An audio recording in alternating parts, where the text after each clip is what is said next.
Hi everyone, and welcome along to this what will be quite a lengthy tutorial, I imagine. I'm going to, well, you may have seen this on my page. This was my first sort of draft drawing of this gorgeous ragdoll and a little teddy bear sitting on a shelf in what I imagine is a child's nursery. And I like that a lot, but I decided I'd alter it a bit, largely because I've already painted it and I don't want to get bored by painting the same thing again. So I've added two teddies on the end of the shelf, and it balances it up quite nicely, I think, with the little rag doll here. So I have, it's just two images that are merged together on Photoshop, and you can see I wasn't overly precious about it. Just clicked them out and put them in. And this is going to be my new reference photo. There we are. I already have my copy that I'm using to transfer attached with the masking tape to the top there, so I can just flick it back and forwards as I wish if I lose any of the details that I need further down the line. And this I'm just going to attach to the right hand side of my desktop easel, just so I can refer to it when I need to. Actually, I should have pointed out to you, this section down here, which is the continuation of the wall, I think it's a corner going away from us. I'm going to ignore that. We've got enough going on without another, just a colour for the sake of it being a colour. And all that it's going to do in a painting is just block it. You know, you're not gaining anything by this. So I'm just going to carry on the white greyish wall.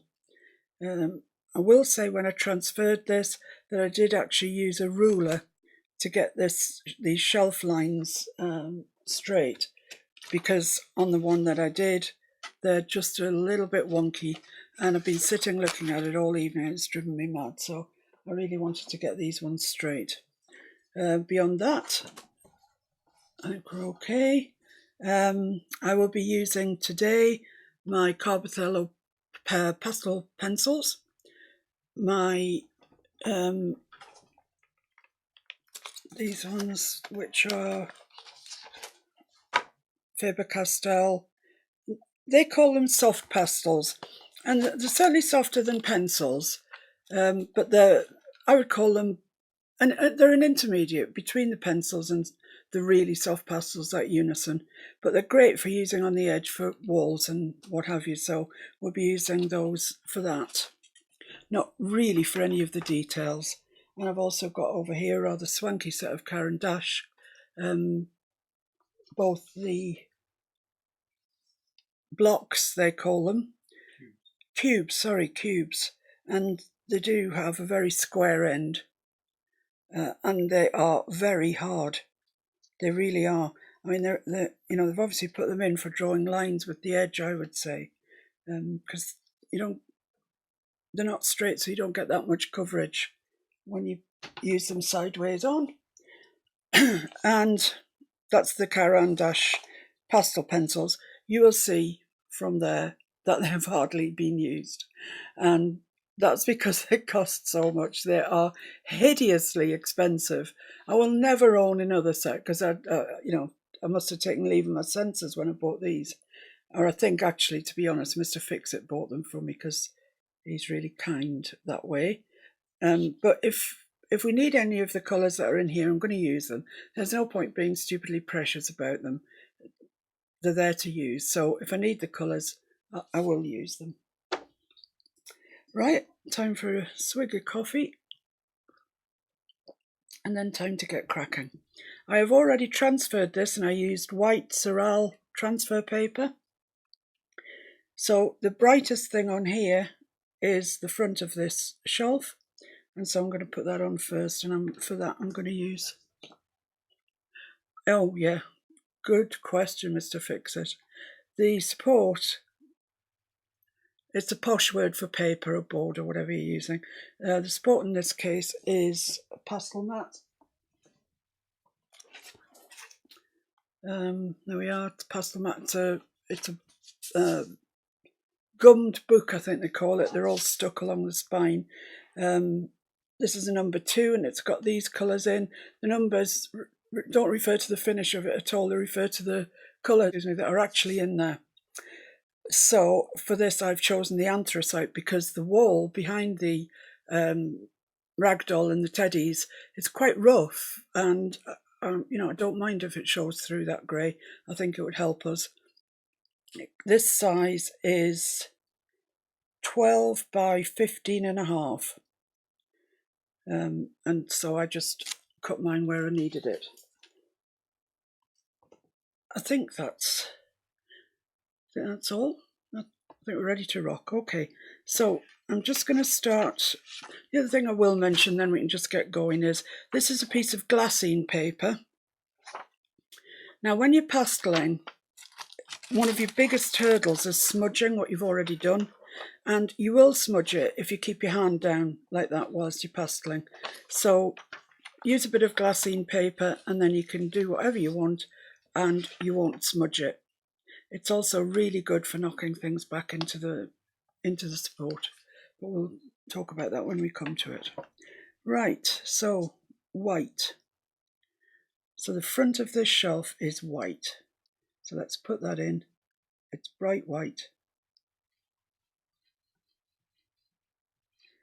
Might need a couple of coats, a couple of layers of pastel to get it really, really bright white. I'm trying to avoid going over the teddies and the ragdoll if I can, because then I'll just have to transfer them out again. It's just a stage I could live without, really. I'm sure it's a stage you could live without watching me do. So I want to lay this pastel down quite heavy, really. Just along the front edge of this.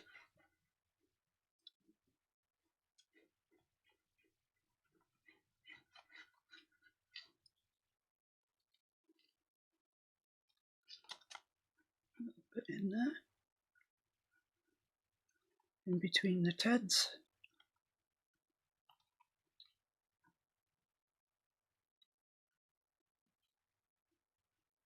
You have to start somewhere, and actually it's pretty much up to you where you start. We all have a feeling about where we'd like to start. You know, if you'd like to put the ragdoll's head in first, do that, although I would recommend really, and particularly with our ragdoll, that you put the background in first. Now this I carried it on too much when I transferred it, but I can see that that's where I'm meant to finish it. And this is just a Faber-Castell block. And it just lays down a little bit more than a pencil.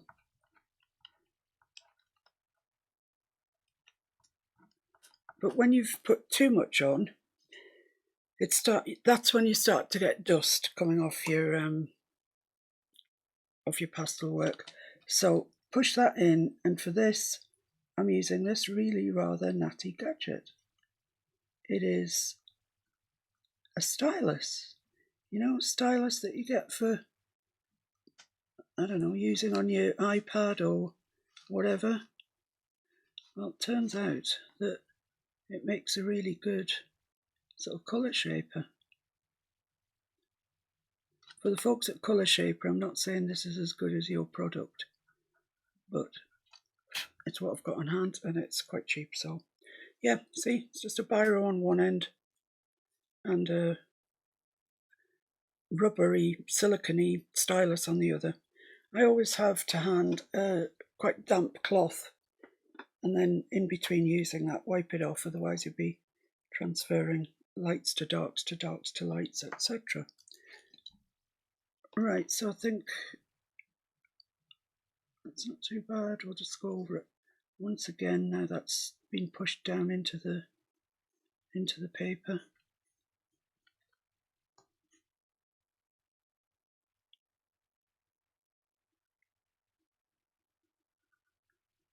Really try and get that exactly square.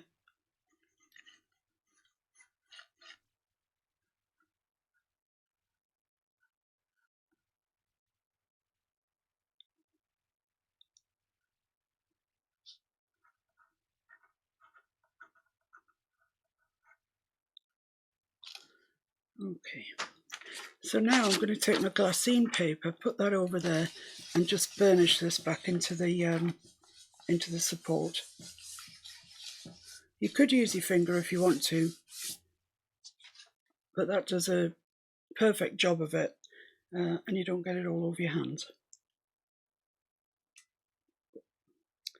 Now the shelf that they're sitting on is still bright white, but we can't really portray it as that because it just wouldn't show up. So I'm going to use this Paintalot 110. It's a very light blue. I think it'll suit our purposes very well. I'm just going to do the top of this shelf in this colour.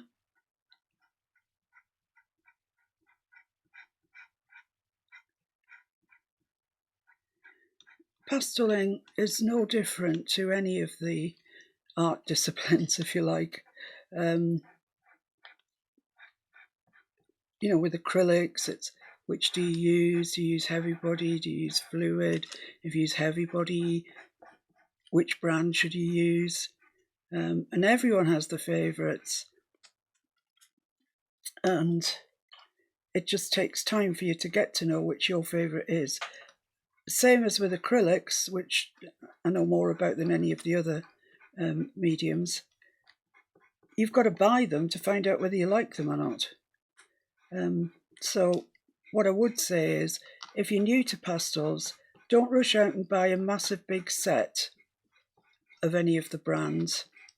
Try one or two. They all sell them individually. So try a couple, you know, in different colours from each range. Then at least you have enough to get you going pasteling to start with, and you'll find out which are the ones that you like and which are the ones that you think you could live without. Personally myself, I absolutely love Faber-Castell Pitt pencils, but I must say these Paintalots, which I've only recently had actually, they do the job very well.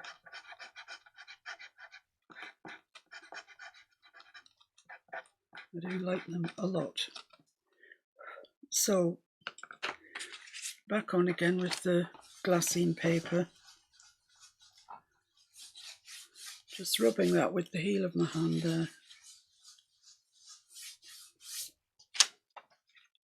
So now they've got a nice little shelf to sit on. So the next thing to do is the wall.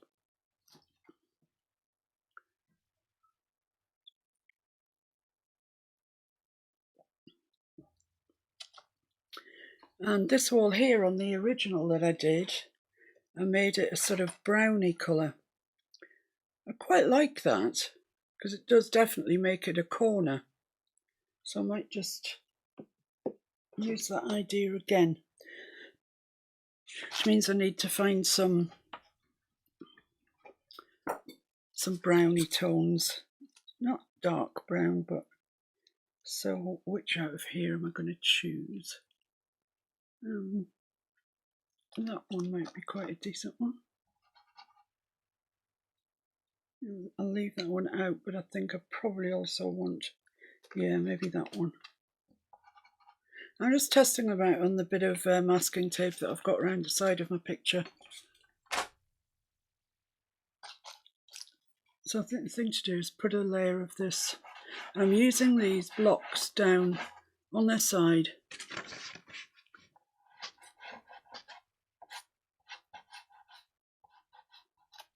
I'm going right up to the masking tape that I've got.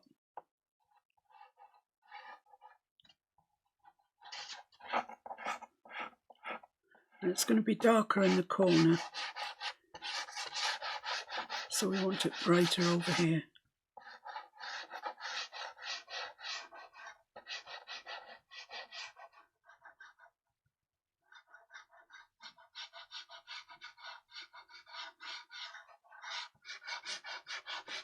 And as we get under that shelf there, it's going to be a good bit darker.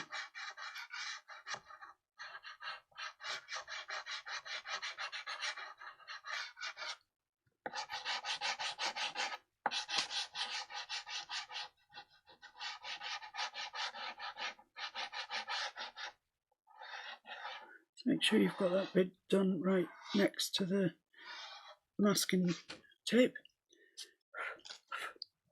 Then I'll take the darker one and see what that looks like over the top. It might not look right. I'll have a look and see.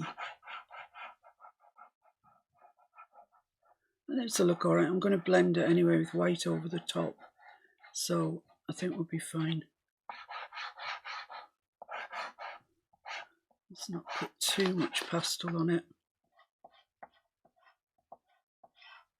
And trying to just go around the outside of the TEDs, so I don't have to come back in again and transfer it again. That just starts to get to be annoying after a while. So this is quite dark in here under the shelf. Not a lot of life. Not a lot of light. A lot of life, no. This is the end of the shelf there. And it comes down into being really dark here. And then just down like that. Okay, so now I want a white. Same white. I haven't used this white yet, sorry. This is a Faber-Castell white pastel block. I'm just going to blend these together with this white, which will have the effect of lightening it and blending them.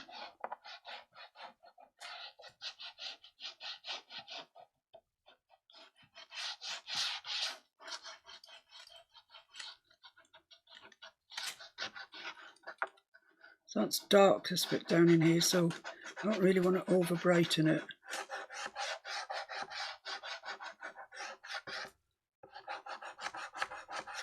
In fact, I'm just going to go back in with the brown again. So I think it needs to be darker than what it currently is. So it's like any paint medium, it's layers. It's all about layers. And about not being in too much of a rush to actually get to the end.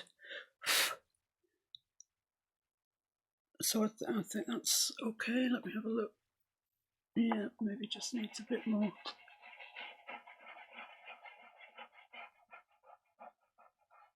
It will be dark where it goes into the corner, but I don't want it too dark.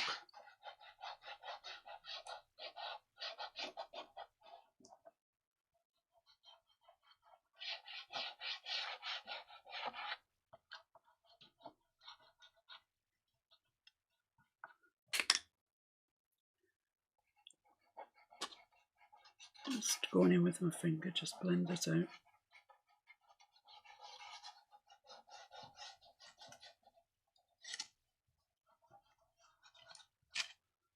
And that little bit I can't reach, I'm just going to get my stylus. If you've got colour shapers, this is kind of a good place to use them. But I should warn you that everyone that uses them says they don't work very well on pastel mat. So if you've got a different sort of support, more of the sanded ones, I think they work best on. Not particularly this pastel mat. I can't really comment because it's not something I use. Don't use colour shapers. So I'm afraid I can't really offer too much advice. So how are we looking? That's looking nice, I think. Let's clean that off before I pick it up for the next time. Right, this whole wall here is, let me just rub that in with this.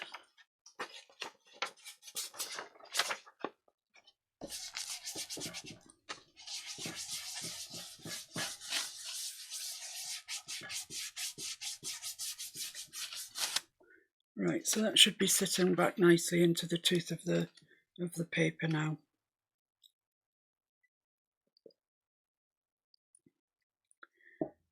And as I was saying, this whole wall is, well, it's white, I think, but it's got an awful lot of greys in it. So let's just pick up this just grey. And by that I mean it's not bright white. I think this must be a yeah, it is. It's a Caran d'Ache one, and it's a very hard pastel. That's all I can tell you. I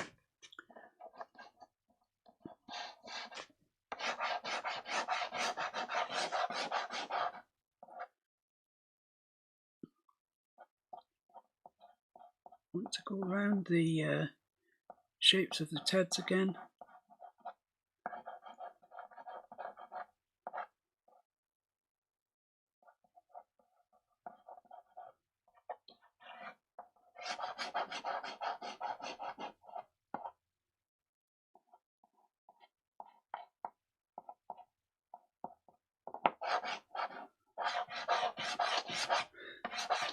If I were to leave it like this, it's kind of like dry brushing with acrylics.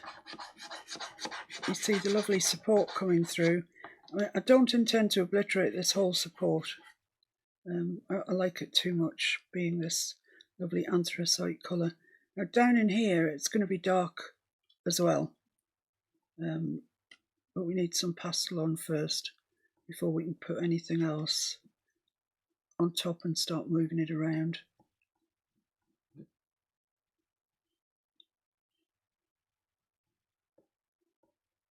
Let's draw a line down there where the corner is.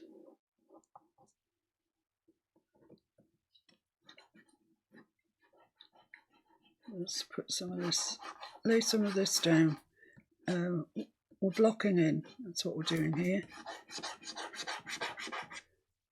So we'll just block up to there really for the moment, I think. Oh no, why not? We'll block it all in.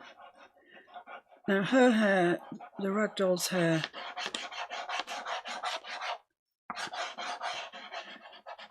you might want to overlap it just a little bit because it's not a solid thing. There's bits of hair sticking up all over the place.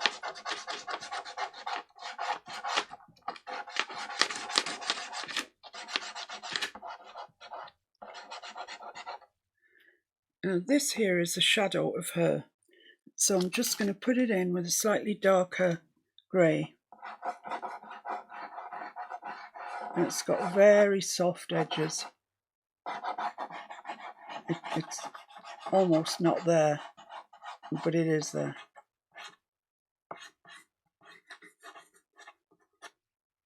So I'm just putting it in very, very softly.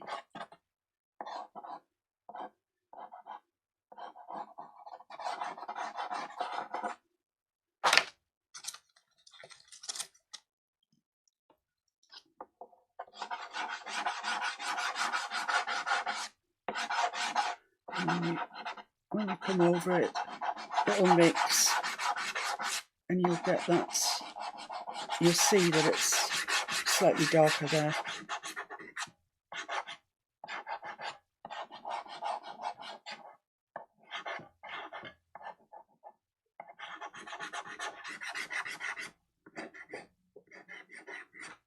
I bet you're all dying to get going with the ragdoll. I was when I did it.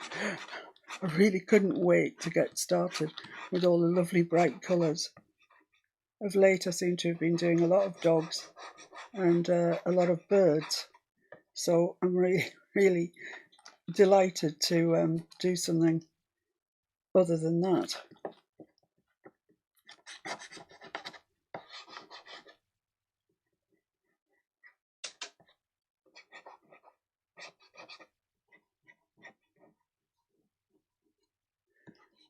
It's difficult trying to guess what you guys actually want tutorials of. You know, let me know. Let me know what you'd like to see me. You know, is it landscape or portraiture?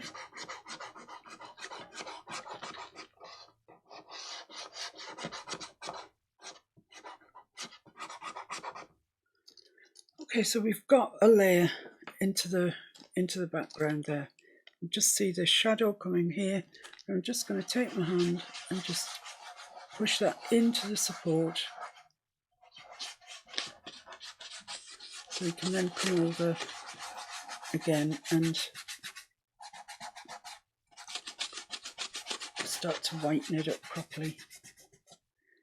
And see, that pushes in really nicely into there. They really are nice, those Faber-Castell blocks, and I don't think they're expensive. I'm sure they're not the most expensive thing I've got. See there, because carelessness, I've picked up a bit of that, but we can rectify that. Right, just going to wipe my hands off.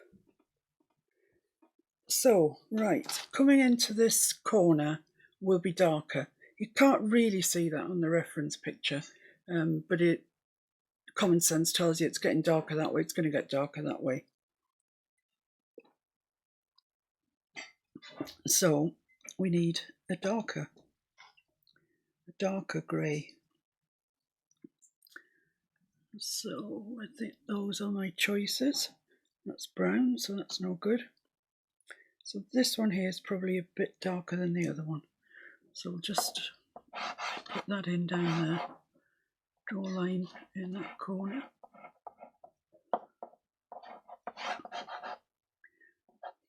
Put it in quite lightly. All of this is done very lightly. You know, it really is. Because you start getting into problems if you put things, if you fill up the tooth too soon, you've got a big problem. You know, once you pastel mat in this case or whatever stops accepting pastel, well, what are you going to do? Call Ghostbusters. The only thing that you can do, and it's a trick and it's a good one, is spray it with a workable fixative, which will allow you then to go back into it. It'll provide you with a bit more tooth. Once it's dry, you can work back into it, and that really is the only thing you can do.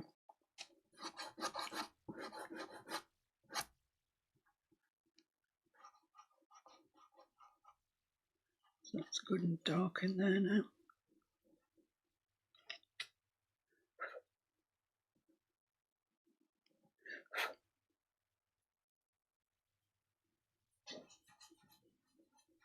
Just want to sort of blend that out really towards the light. Just blend this down here and across as far as you can get it to go.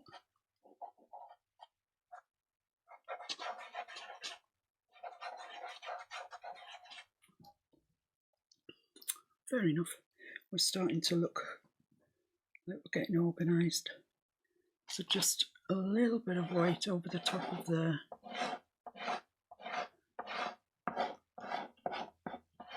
And that will be my last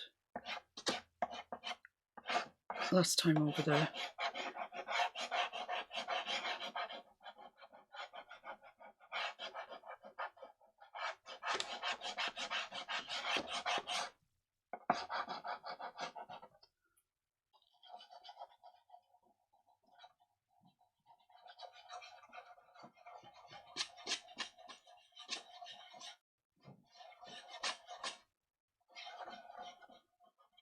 So now you see where the anthracite support comes in.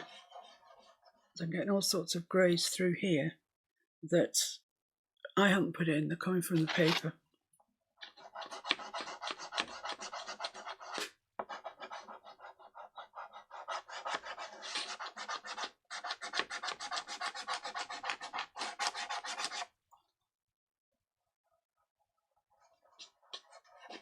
And blend that back over the bit we've just blended, so we get a very soft blend there.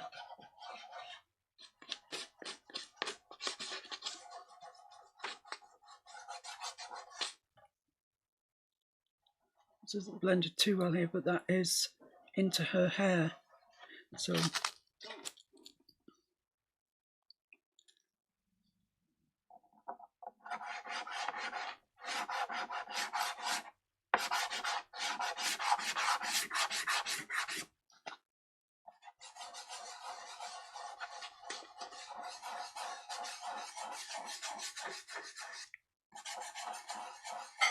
So we've got her shadow in here as well, don't forget. So if you're starting to lose it a little bit, I think mine's still all right there. But if you're starting to lose it a little bit, just put some more of the darker grey in. I'm really quite liking this. I'm liking the fact that it looks quite old. Being old myself, I think that's maybe why I like it. I don't know. Let's put this in underneath there. But it's very dark in here. Very dark in this room today, actually, for the middle of July. So where the sunshine's gone. So that's that. Let's blend that out. Blend it back into that very dark area. And get as good a blend as you can there, so it just morphs beautifully. Yeah, it's looking nice. I like the shadow of her. It's there, yet it's not really there.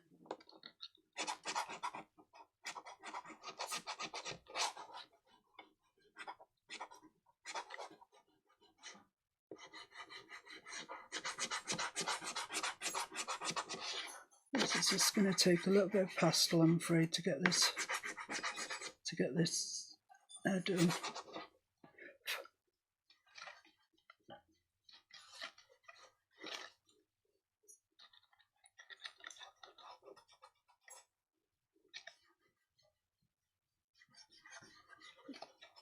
Blend, but don't overblend. We want to see some of that anthracite coming through. Let's just a little bit down this corner. It's a bit scant.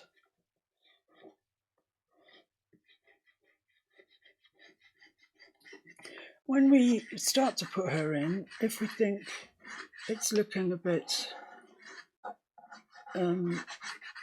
too old, then we can put some more white in it and cheer it up.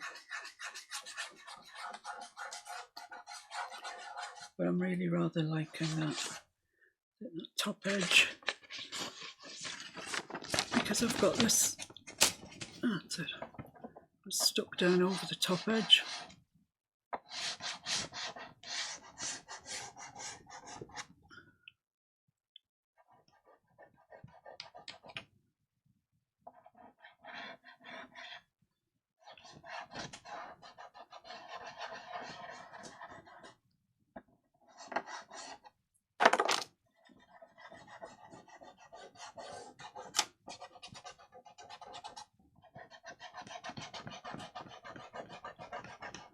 Need a bit of that dark grey just to blend that out and up to the top.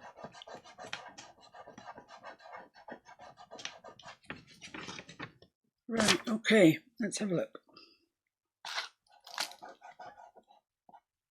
So I've got this section to do, which I think we'll just carry it on as if the teddies haven't got a shadow, because if we give them a shadow, it's going to be very dark. What's going on here? I need a bit of grey. Yeah, I think that looks nice. So we have got, let's just go along this line here with a white.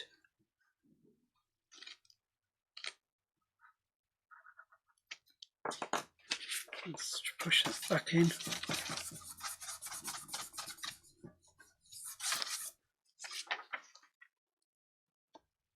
Okay.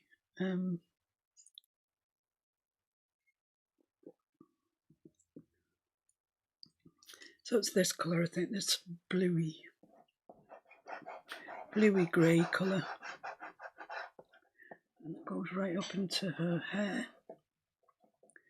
In fact, it goes up to there as well, because that part of her hair isn't very solid. You can see daylight or wall light through it. And then around Teddy's ear. Hello. And down to the shaft.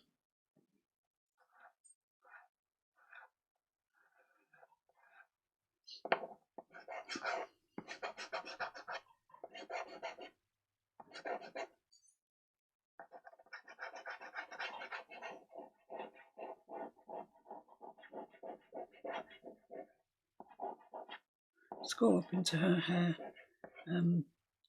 You know, there's no way you're copying each hair on her head, so don't even attempt to.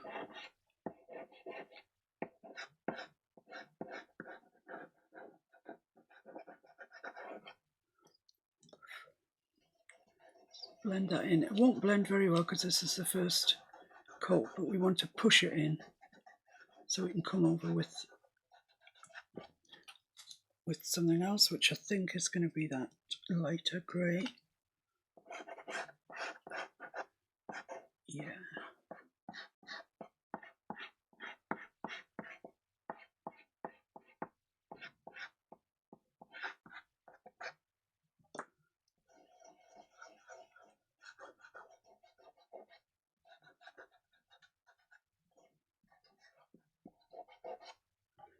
And perhaps a little bit of white even, I would say. Where's my white? Here's my white. It's just starting to look a little bit grungy, which is not what we want.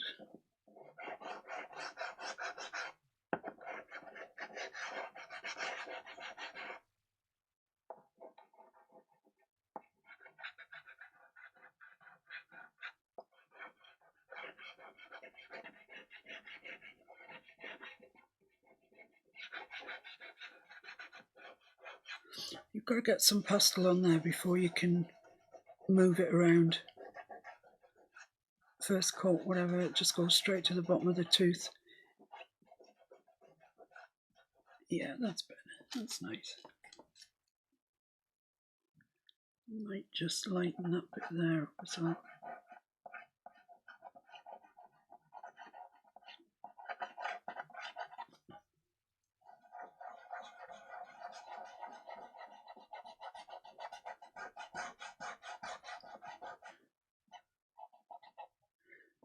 And her hair's going there, so that's going to carry on lightening that.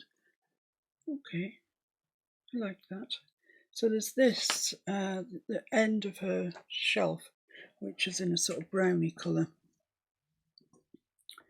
That sort of colour, in fact.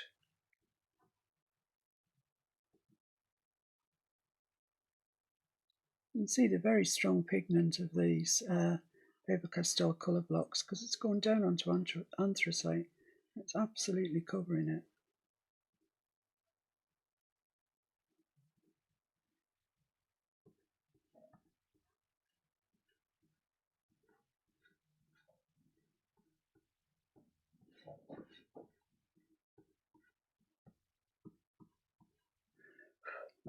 Let's just burnish that on.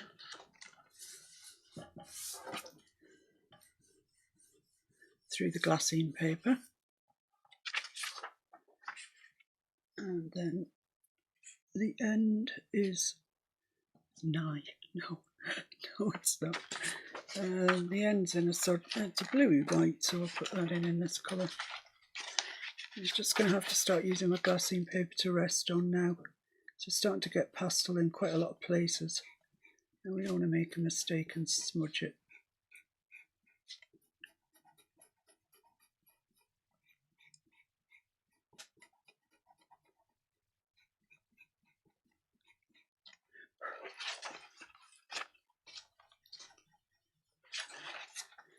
And then the top of the shelf is probably a grey sort of colour. Let's use this grey. I don't need to be too particular because I've got anthracite underneath. So, you know, miss a bit, be fine. That there. Oh, that's dark. This is a shelf. No, that needs to be brown. It's the continuation of the edge of her shelf there.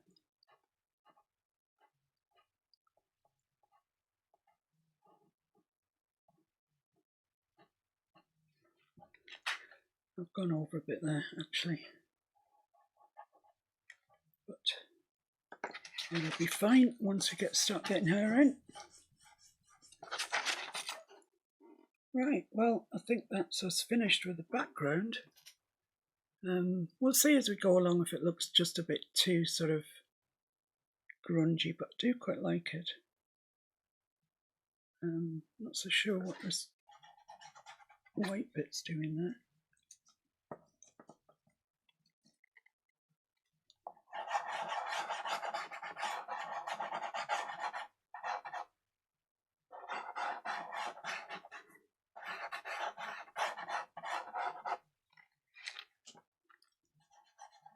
Seems like it wants to stay there. I don't know what it is.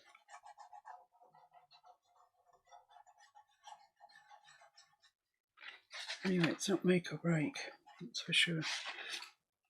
Right, so that's us finished with the background, and time to move on to start with either the teddies or the dolly myself. So I'll catch you after. Go and make yourselves a cup of tea. Go and have a sit down, stretch your shoulders out, have a little break for a while, and then I'll see you very soon for the next hour or so.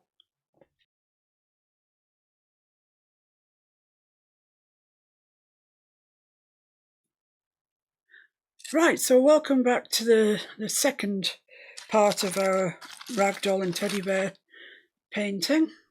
And I think I've decided to start with the ragdoll. She's the thing that makes this picture for me. Personally, myself, I love ragdolls. I don't think I've ever owned one.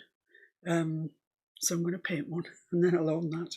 So I think what we need to do first is find a flesh colour. Put her hands and her, what's she got in flesh? Her hands and her face in. And once she's got her face in, she becomes something. She is somebody. And I personally find that easier to work with. So I'm using this Paintalot 681. It's a very light peach colour, I think you might call that. Perfect for her little hands and face. Oh, seem to have mashed my bit of glassine, but never mind. So I'll put those in. Pay good attention to your reference picture. All the clues that you need are in there. So keep relating back to that. Now it's at this stage whether I find out it was a mistake using anthracite or not. But these Paintalots have got very good coverage, so I think we'll be fine.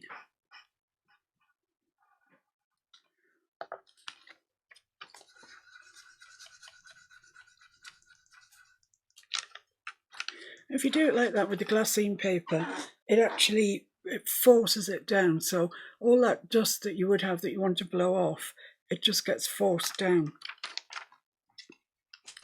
And this little hand. You can't actually see any of her feet. I think the stripy thing that she's wearing covers her feet. And then she's got little shoes on.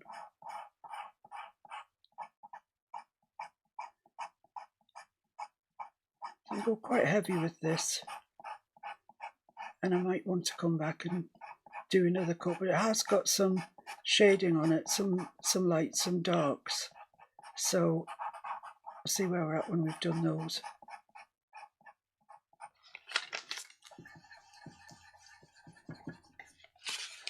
Just pushes it back. I think it'll need something else, I think. So a little face. What a beautiful little face it is. So the hair sort of frames it at that side. Let's just get an outline in of where it is.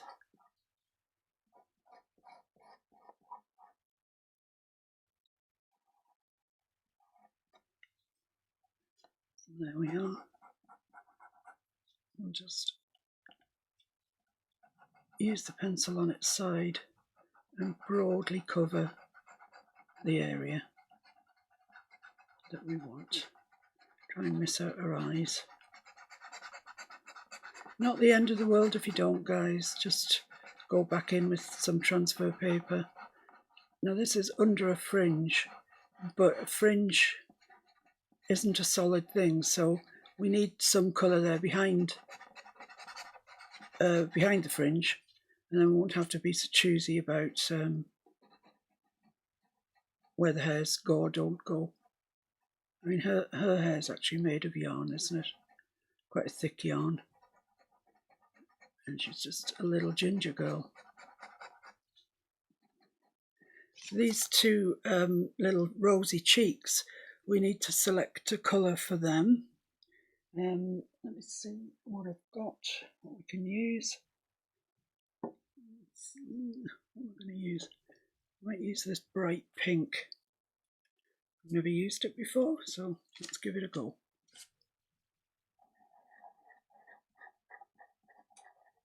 They might be a bit bright, but I'm going over them anyway with the peach colour, so we'll see what happens when we get there.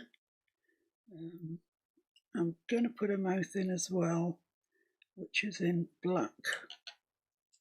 No, actually, I'll put that in after. I think I know where that is. So we're going round her eyes. I always think it's nice, no matter what I'm doing, if it's got a face in it, it's really nice to get it in. Let's just push those back down, otherwise they'll blur when we come to smudge into it.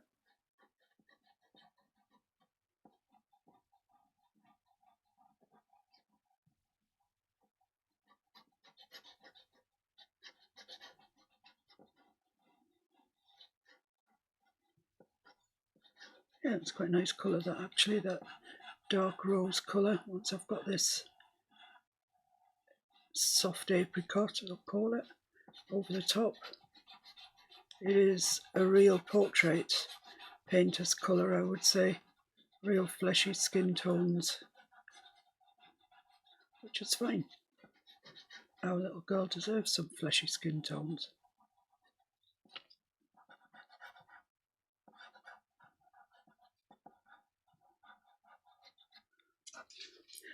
Okay, so let's just push that back.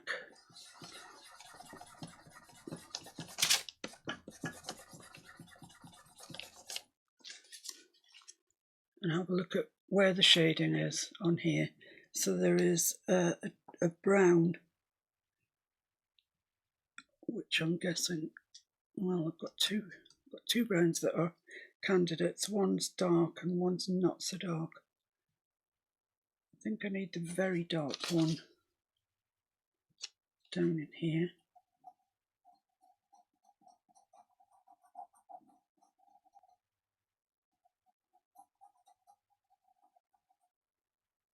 And up to this corner here of where her hair is. This is underneath her hair. And there's also a dark bit here, which is, for the same reason, it's in shadow, it's under her hair.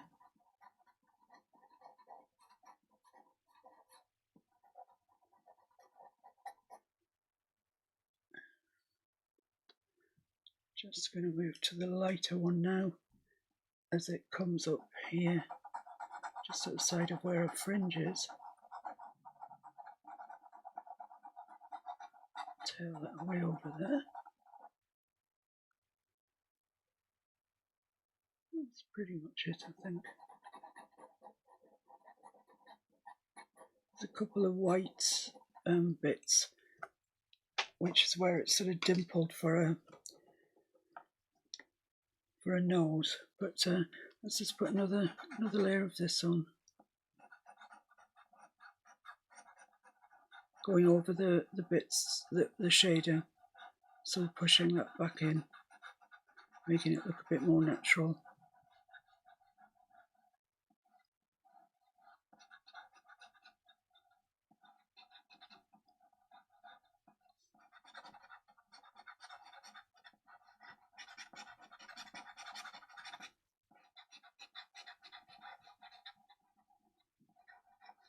Over this shading as well.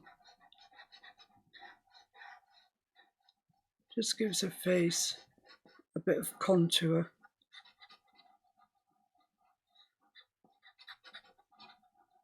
Lovely rosy pink cheeks there. Really nice. Her eyes are black, so they're going to show up no problem.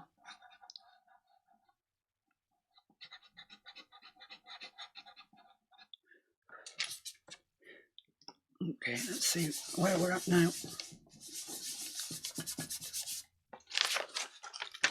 Yeah, she's looking nice. I'm just going to use a bit of white, and I'm going to come down here with it and sort of across what would be the bridge of her nose, like that. And once more, I think, I'm going to put this on, I'm going to smudge it with my fingers so it really does get very smudgy. Go over the white that you've just put on. It'll still give you those highlights. It'll just be a bit more knocked back, as we say. Okay, so I'm going to smudge this now with my fingers. Really get a nice, even coverage. There you are, you see. You can see it looks much nicer once it's smudged with your fingers. What did I do with the browns that I had? Here we are. I'm just going to reinstate those a little bit. Just walk it up to there where a fringe is. Just want to give a face some 3D-ness.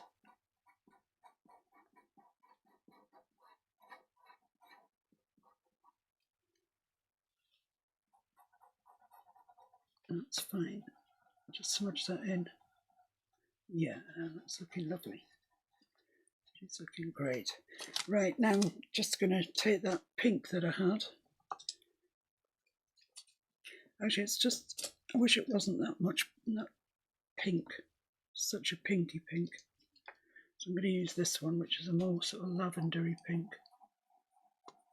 Pop those in.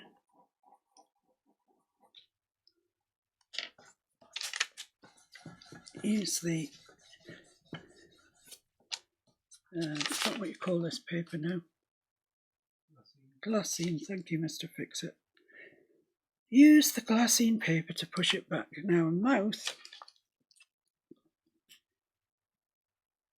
it's stitched, so we want to put it in stitches instead of a solid line. And then her eyes. We can see where they are. Just want to make them nice and round.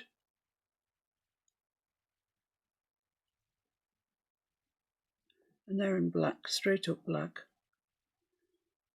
But we do, if we can possibly manage it, want to leave a little pinprick of light in the centre. That's probably too much. Like that. So you see she's coming to life. I think we might need another little stitch there. She's got a lopsided mouth. And put the other one in.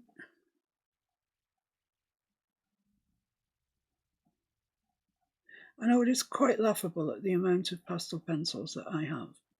It's, it's ridiculous really. But when you come to doing something like this, you'll find no matter how many you've got, you still haven't actually got the right shade. So in cases like that, you can mix, layer them one on top of the other. So there's a little face. That's looking kind of cute, isn't it? We've got a little hands in. Let's just blend that with my finger.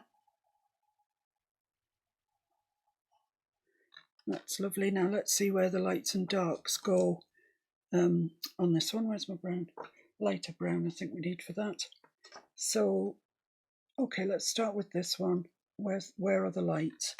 The lights are here.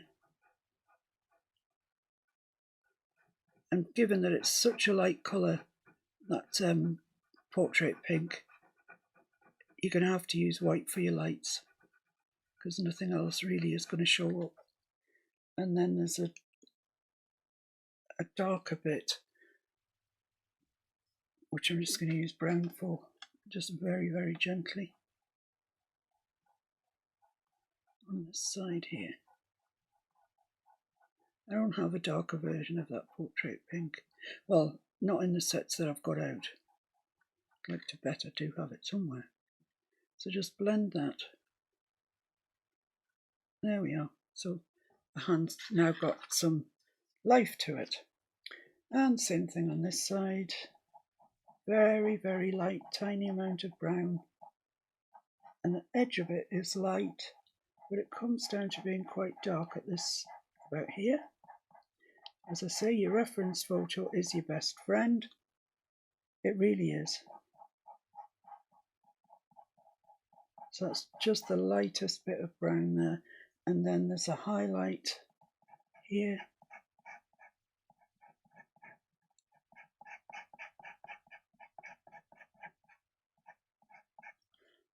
All of this, all the time, just adding to making this look real.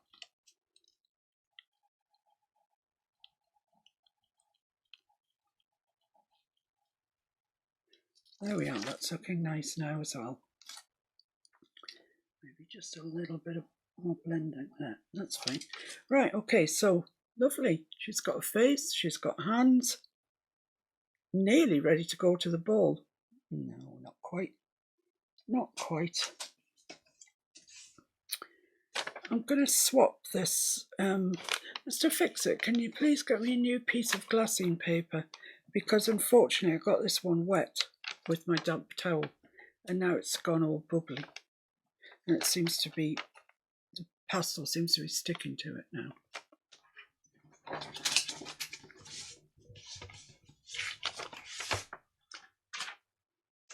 Thank you. These are quite small, but they're probably, well, they'll be big enough for the time being, that's for sure. So, I think it's time to start on, well, I'm dying to put her feet in.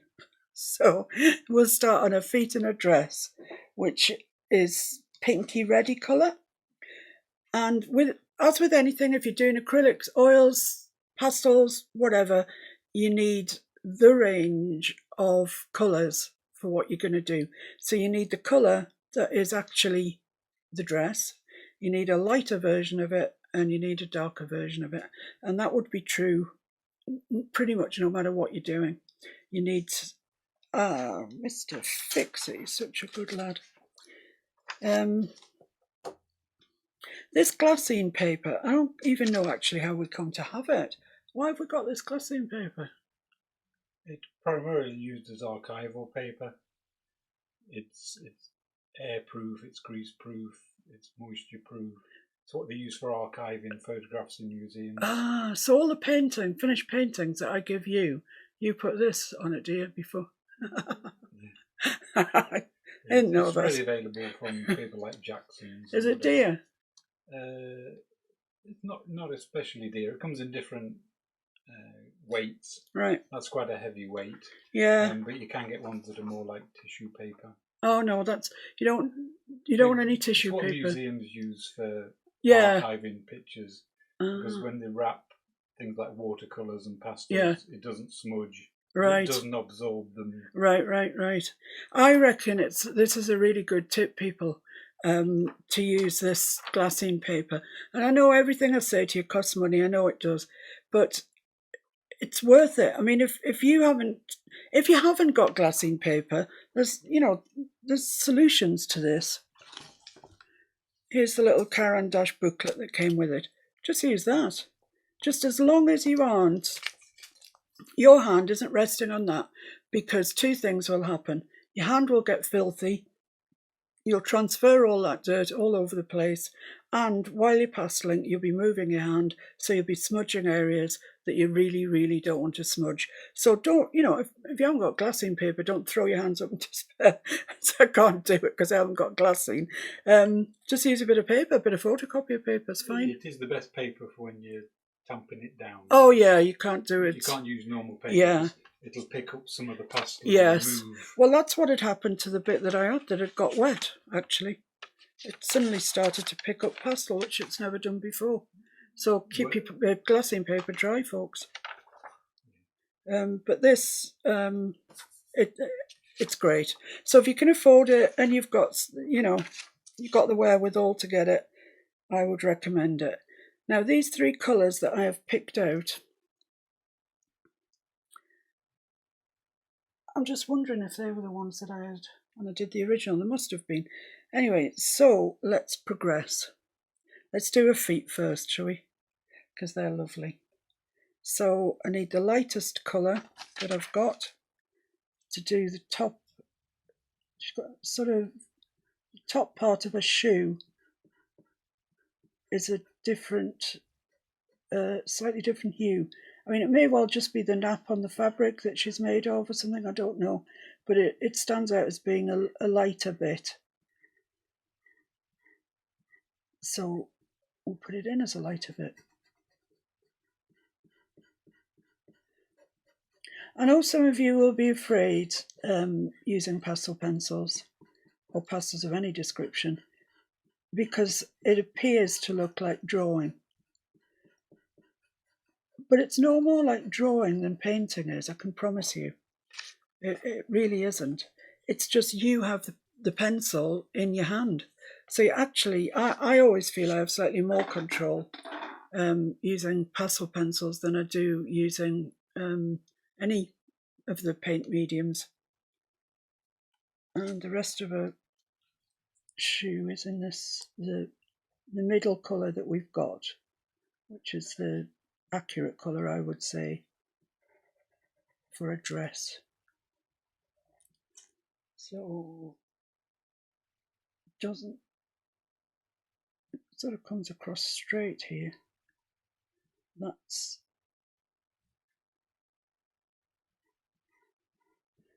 a strap. I think that should have come further down actually. There's a stripy bit of a foot to get in there, of a jazzy tight.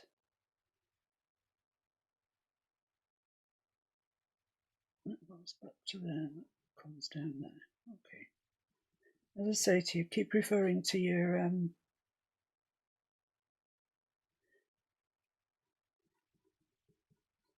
reference picture because it's so easy to get lost. I know I'm talking and, hopefully you'll have just be on your own in your own little world, but it's so easy to get lost.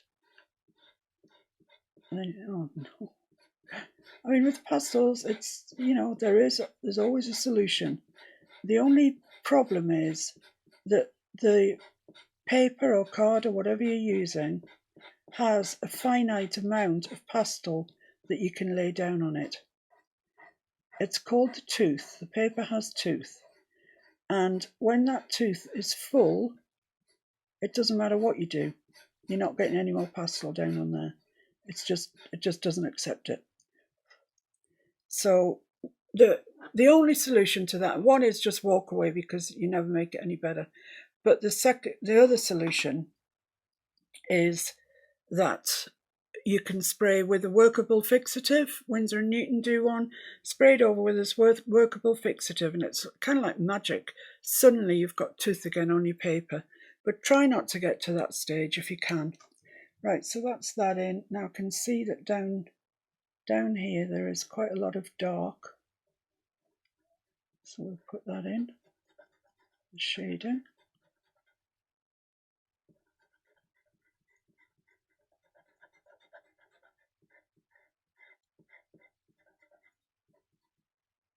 Doesn't go up there, it just comes to there.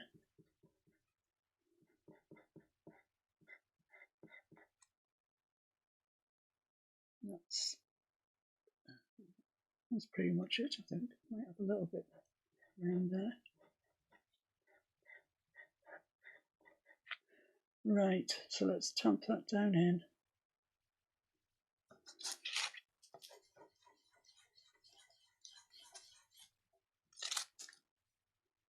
Let's see if we can just push it in with our finger, smudge it in.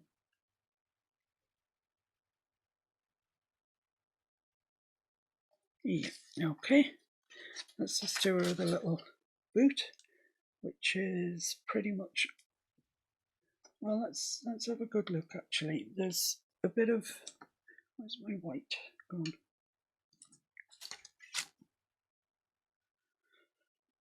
Here it is. There's quite a bit of light around the top here, so we'll just put that in before we go near it with the pink to make life easier further down the road. So it's quite a bit, so we'll bring that in.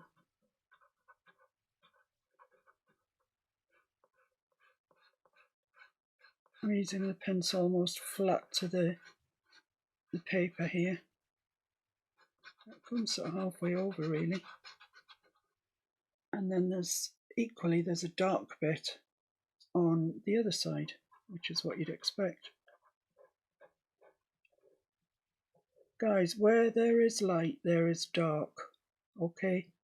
This is not a religious thing that I'm telling you. This is just about art. It's about painting. Where there is light, there is dark. So if you can see something that's light, you will, if you look, find something that's dark. It's a good thing to remember.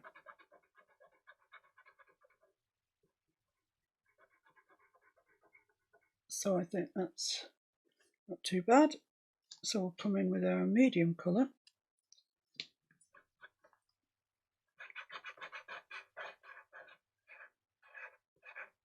Go over all of it.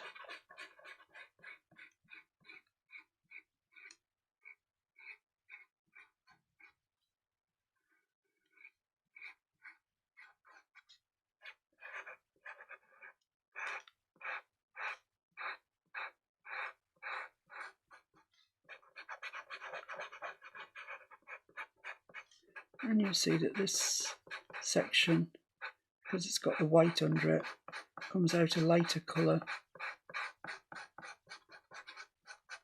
And this section, because it's got the dark under it, comes out a darker colour. And then in the middle, we've got our original colour.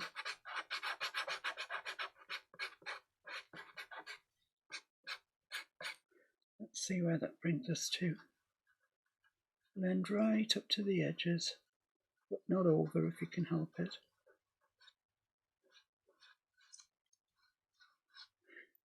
I can see the shading perfectly well, but actually I don't think you can. I'm just going to put a little bit more on.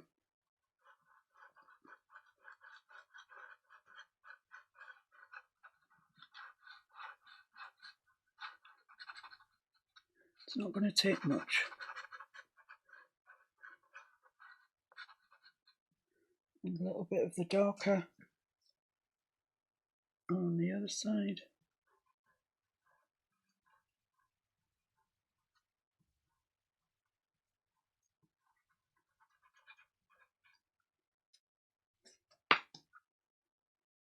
Looks like, yeah, this is the right one.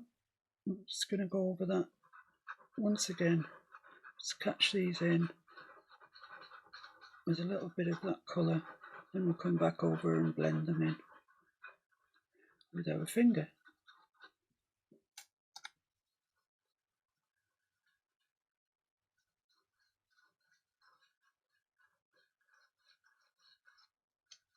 Okay, so there we are. I hope you can see that. It's still not showing up terribly well on camera, but there's some really nice lights at the top and some darks at the bottom. So it's giving that whole shoe of hers a real 3D-ness. So we're starting to make progress with her, really. I think for the sake of this hour-long section that I'm doing, I think we'll might make a start on a tights up here, just so you know how to do that, and it's, you know, you feel that you've really learnt something. So you need to select 3 colours that you want for a tight, and they're yellow, blue and red. So the red that I'm going to use is the same red that I'm going to use for a frock, and then I need a very bright blue. which that one's probably favourite. So those are my three colours that I've opted for. Could I ask you, please, Mr. Fixit, if you'd sharpen them? Sharpening pastels is a contentious issue, to say the least, in the world of pastel people. And generally they're not given to getting excited about very much. It's much more of a calming thing, this is. Pointy, please. But in the world of pastels, people, well, you can use a pencil sharpener, but don't, because it's just, it grabs onto the pastel on the end and it just snaps the lead. So you keep going and going. You end up with a pencil that's this long,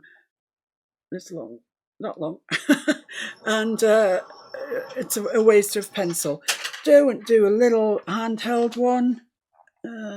There's mine. This one here, Derwent Pastel. Oh yeah, you can see me. I don't recommend that either. It's not up to much, to be honest. Or there is a body of people who use like a X-Acto knife, Stanley knife, whatever, to sharpen their pencils. It's funny, really, because those people tend to view themselves as that's the right way, and if you're not doing it with a knife, well, you're not doing it right. I don't use a knife because, frankly, I'm not safe let loose with a knife. I use, I'll show you what it is in a minute. It's a manual crank, what are we doing here? Sharpening tool. There are two different kinds. There's a swordfish and there's a Jakar, Jakar. As far as I can see, they're both pretty much identical. But once again, they're not cheap. They're not the cheapest things in the world. So there is a way around it. Use a knife, but be careful. And don't, if your children are pasteling, don't, for heaven's sake, let them have the X-Acto knife. It's a dodgy business. So you're better off using a swordfish or a Jakar.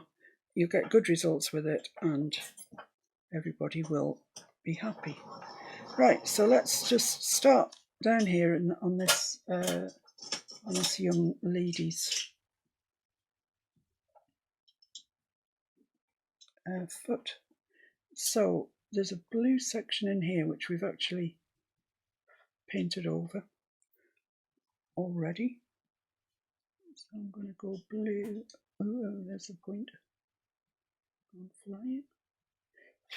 So this isn't going to be very bright. What Mr. Fixit's done is taking my red away. So I'm just going to wait for him to come back, and in the meantime I'm going to put this green thing on her foot, which I think is kind of that, kind of this Kelly's green sort of look, whatever it is. I think it's just a little thing on a shoe strap, just a little pretty thing of prettiness, and it's got a little, of course the strap's going through it, so it's got a little bit of that red in it, in the centre there, like that. And it has got a little bit of shading on, of course it has. Everything has. So there's just a little bit of shading coming down here.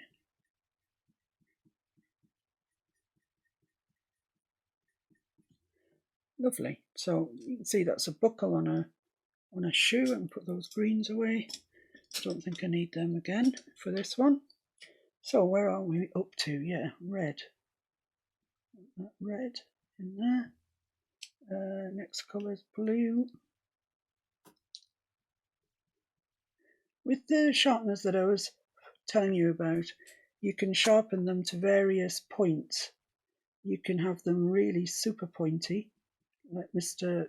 Fixit's just done mine, and I love them like that actually. But it's great for getting fine detail.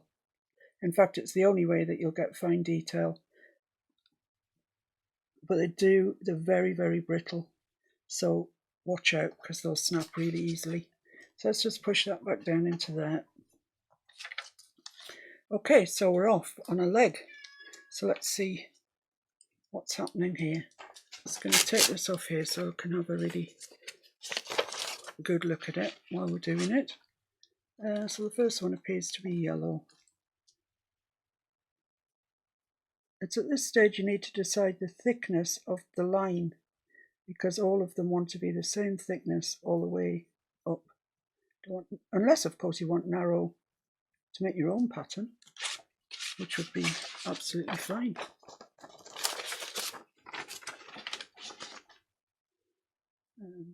Yellow, what comes after yellow? Red.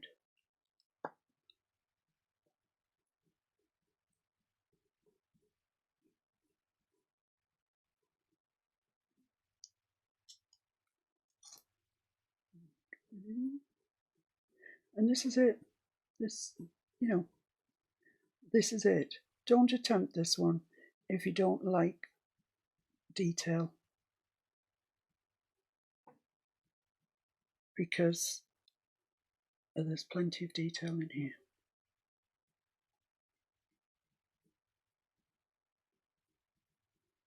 And these stripes alone take a fair while to do.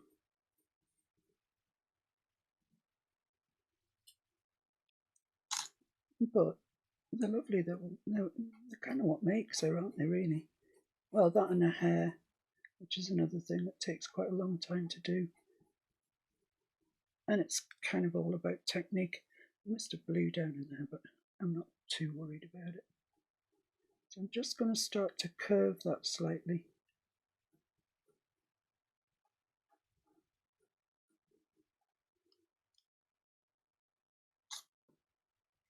Because it's curving over a leg.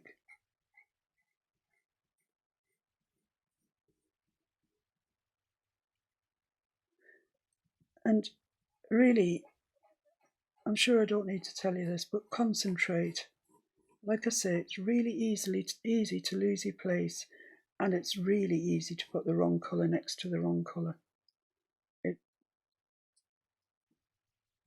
You've got your pencils in your hand, and you just grab what you think is the next colour. Turns out it's not. Then it all looks wonky. But as I say, if you want to do yours in, well, all one colour even, whatever, thick one and a thin one, whatever you want. Make her your ragdoll. I think it would be nice if you had a little daughter or granddaughter or whatever. Just be a nice thing to hang in there in the room. So I'm paying no attention to the shading that is happening to this leg. I'm going to deal with that later, once we've got it finished. And if you do make a mistake, make one of the stripes too wide, just go over it when you're doing your next stripe and thin it out a bit.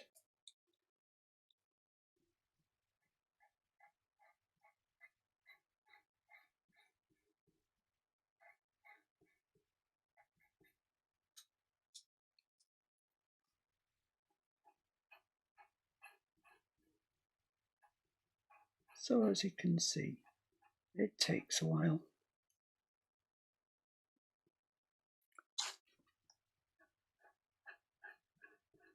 But I think it's rewarding. I really do think it's rewarding. It is worth just checking that you're doing the right thing every now and then. So let me just see what's going on here. Yeah, that's right, those stripes go all the way up. Let's fold that out of my way, it's just getting on my wig.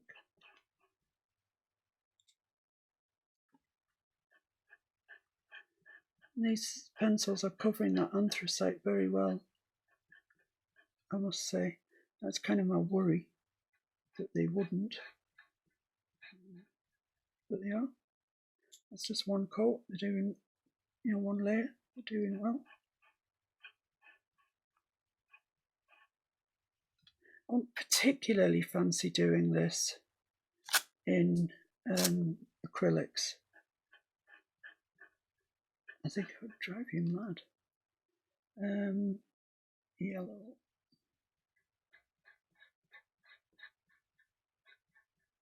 Just a tiny bit of red to finish it off. Right, okay, so let's have a look at our reference. Let's see where we're up to. I'll put those 3 down there because I don't want them getting mixed up with the other ones. Right, so we need some shading, so let's get a bit of brown. This is this mid brown, and it comes down here all the way down to there. So let's just put that in, and it is just literally touching the paper. Oh,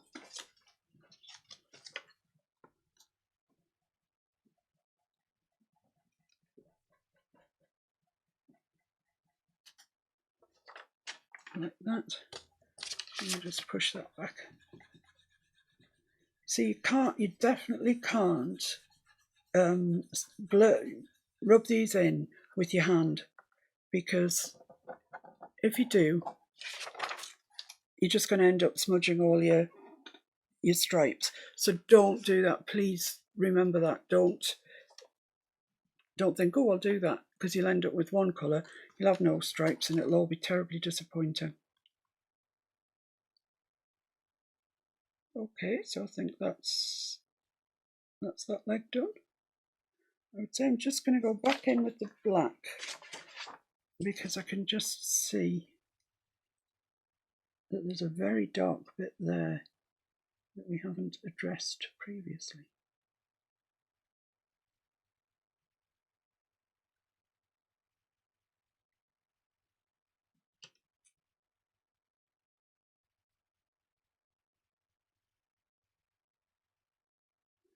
It's all about taking your time, getting it right, taking your time.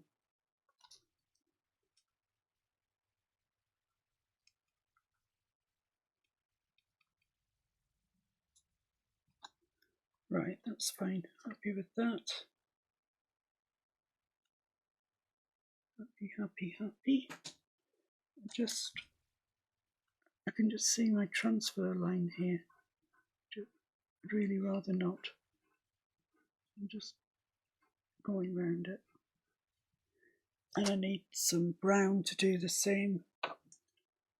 Really dark brown, actually, to get rid of it there as well. It really shouldn't be there. And down here.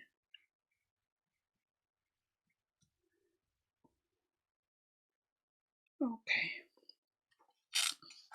So the next thing to do, well, I'll leave it there. I'll leave it there for this one. I love this ragdoll, and I really hope you have a go at doing it. See you soon. Bye.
Right, welcome back again. We've got the stripes put on the ragdoll, and my next job now is to do a dress.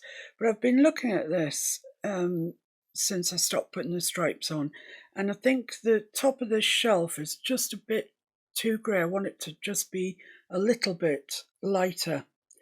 A grey will do, but just a lighter grey. So I think I'll use this one. It's Carbothello 110, and just go over that a little bit, make it a little bit lighter. I might need a lighter one yet, actually. Yeah, I think I need a lighter one than that.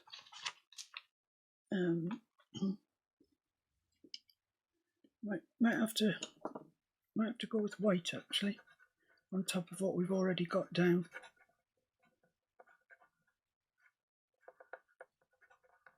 I just want them to stand out a little bit more than they are. Looks just a little bit too grungy. Quite like the background as it is. Just need to smarten this bit up a little bit, I think.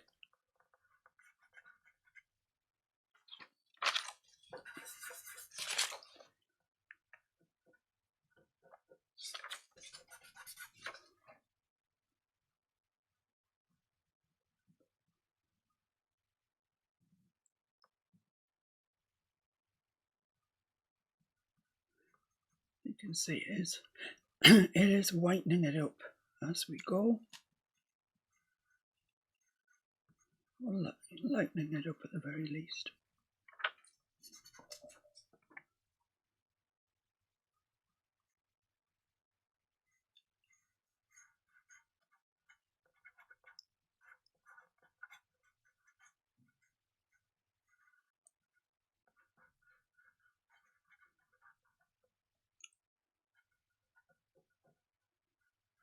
Doesn't matter if you smudge into the TEDs or where a dress is going, but try not to smudge into her hands because they're pretty much complete.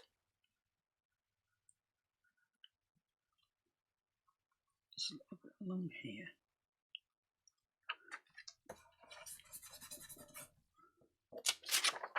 So yeah, I think that's lightened it up a little bit. Just looks a little bit better. So onwards and upwards onto a dress. Same three colours apply. The main colour, a lighter version and a darker version. You might have, I mean, my light is so near my main colour, and my dark is such a lot darker. You might have a better selection than I have here at the moment. So a dress, let's start at the top. I'm just going to use the main colour just to put in the dress pretty much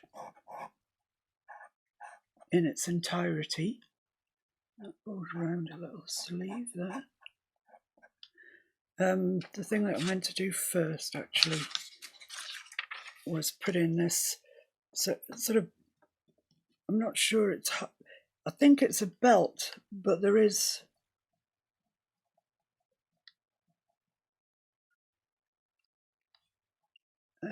some shading too, and I like to draw that out when I put the main colour on. So I'm just going to go around a hand here and just put this on, and then we can go over it as we wish, making more of it or less of it, but it'll be there for us to use.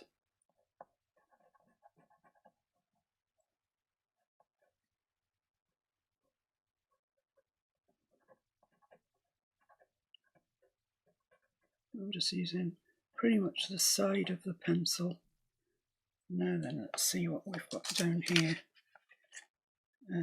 Actually, this bit's pretty dark because the shadow's coming off onto the top of the shelf. So that bit there's pretty dark.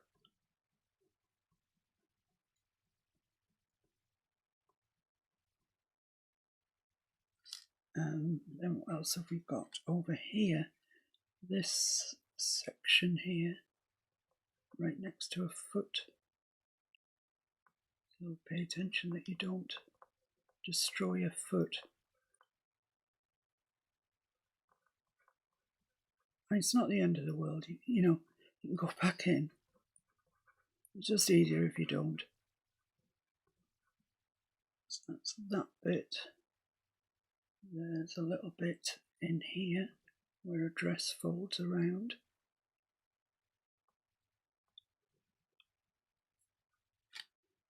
And there's a darker section in here.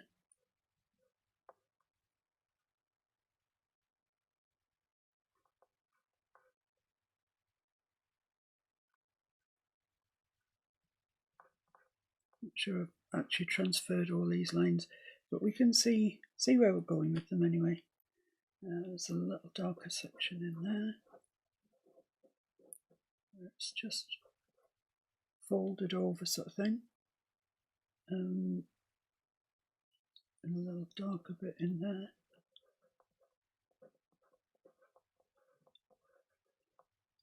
And the side of a sleeve. And then in here, this comes down dark all the side of the sleeve actually. Then in here there's a really dark bit.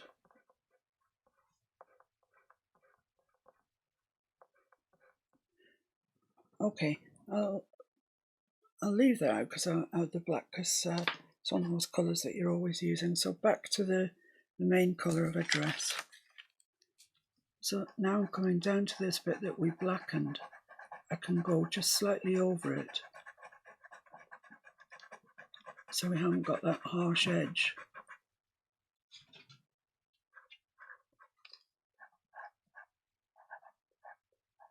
Right up to a sleeve like that. And I can just blend that in a little bit, so we haven't got that really harsh edge that we had. There we are.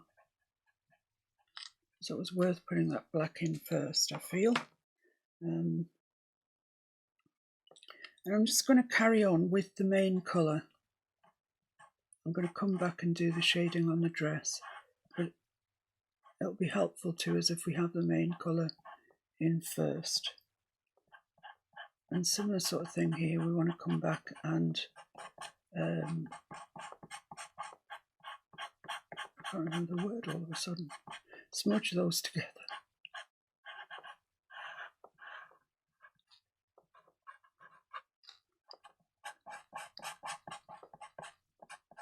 So go up into the black.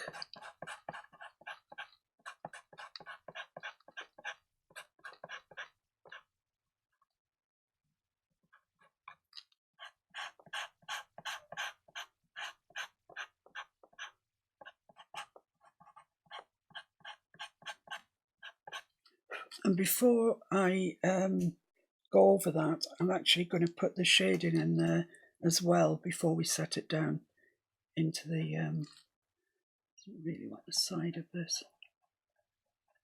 It's just a sort of light bit in there.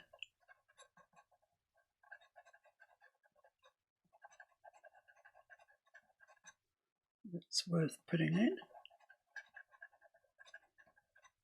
And then round the side of that, there's a dark shadow. It's probably the shadow of a hand, maybe. But it's darker. This dress down here is definitely darker.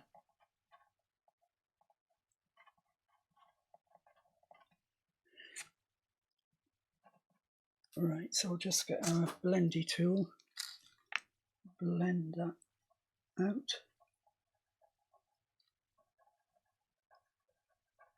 Up into that black area and all those shadings that we've just put on.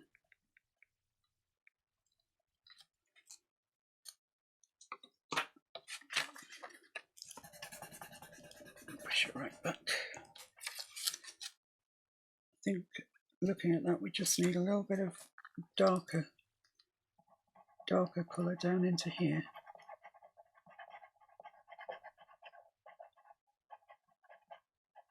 And it comes up like that. Then we need the lighter colour here.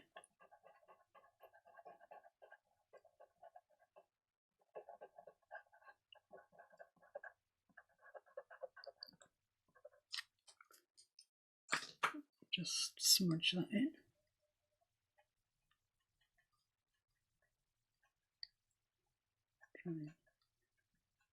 Try not to lose the colours we've just put in. Yeah, that's good, that's fine.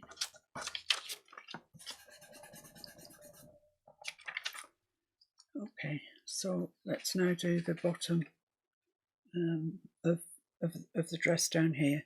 So this section here is very light, so I'm not going to put the darker in under it, it's just very light all the way down to there. And there's a little bit on the other side as well that's light, so we'll put that in whilst we're here. Those are really the only two bits. Might be a little bit up there actually.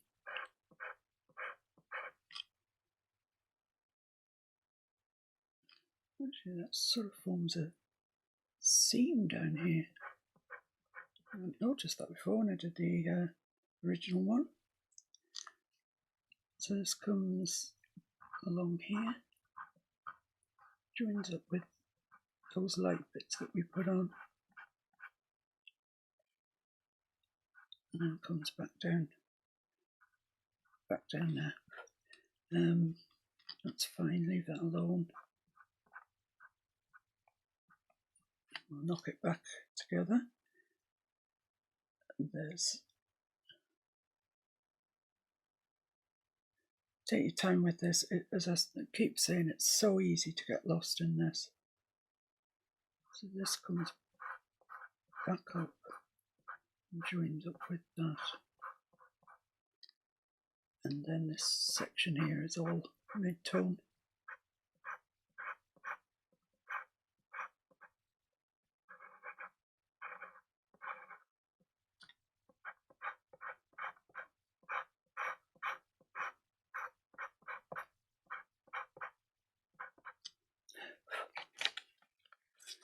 Let's push that back in.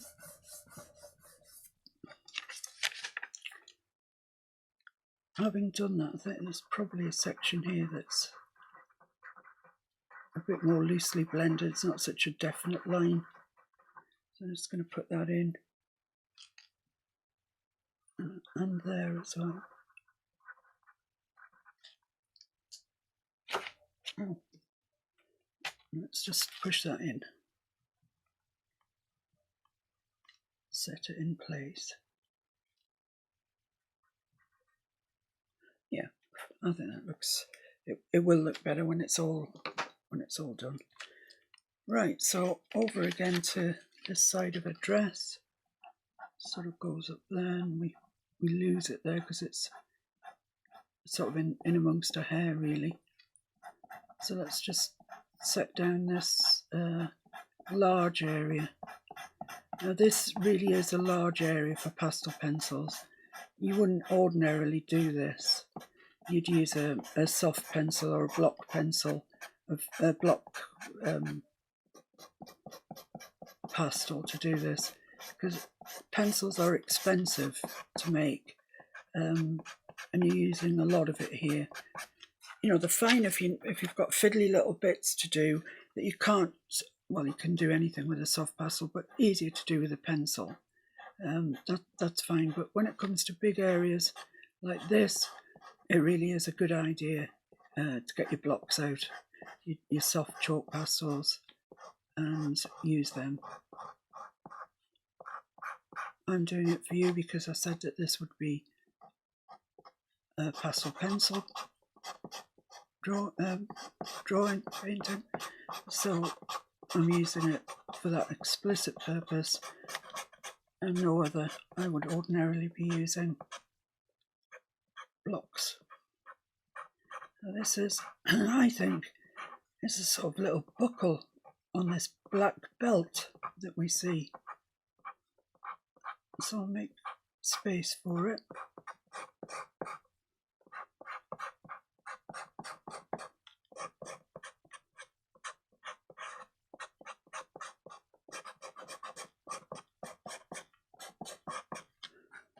Okay, That's pretty much in, I think.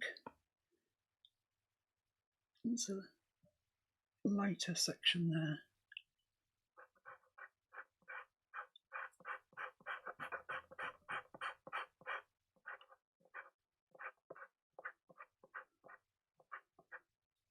Covering the transfer lines, really. Right, so let's have a look at what shading she's got.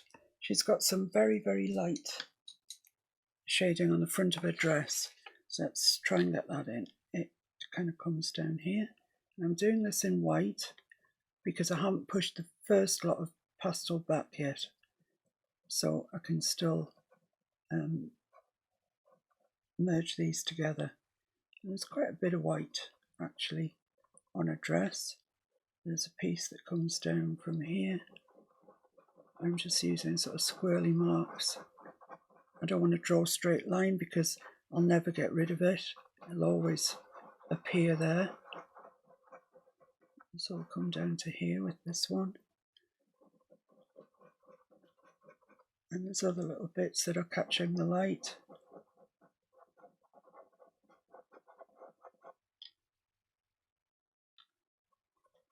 This whole section here is really catching the light. Okay, and I don't think there's anything else apart from that that's catching the light. So what have we got in the dark? Well, up here it is quite dark, so I'll put some of that in.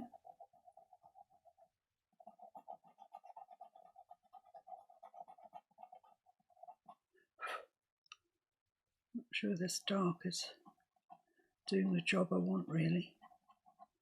I'm going to have to find something darker, which I think might be a brown. I've got a light brown somewhere, yeah, this one. So I'm just going to put these in brown. This isn't ideal, I would like to have a darker red pencil really, but I haven't, so I'll use what I've got. So that's dark because it's under a hair. This side's dark for exactly the same reason. A hair is casting a shadow on it. It's actually long enough to sit on some parts of it. So up here, there's a shadow.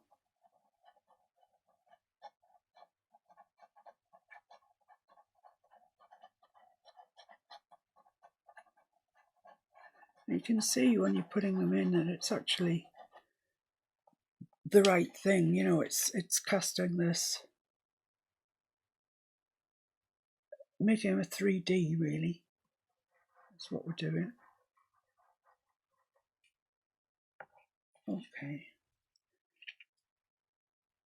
So I'm going to go on then to the lighter of my reds now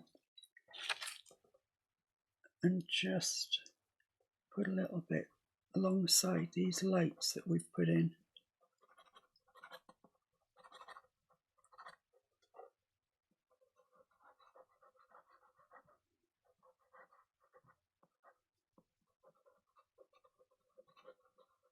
Just push them back a little bit. Might have to do it again after we blend them in, but we'll see. Right, so let's just blend those in. Just check that that's hasn't got anything nasty on it. No, we're all right, I think. And then start at the top and push it back. Blending as we go. There's certain bits you don't want to really blend too much. You want them still to be there. So for those, we're just tamping on, pushing them back.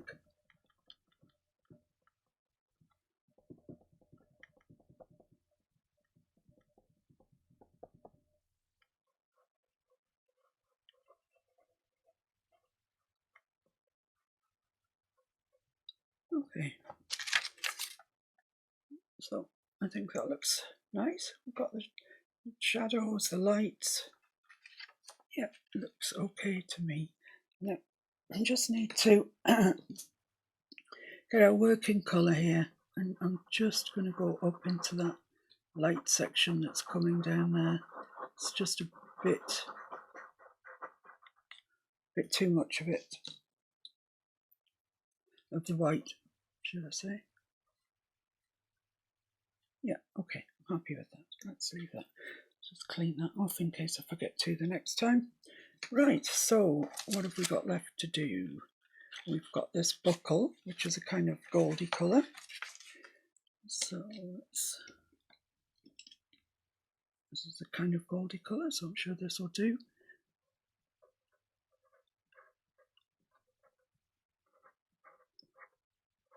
Go right up to your dress with this, right along the top of your foot.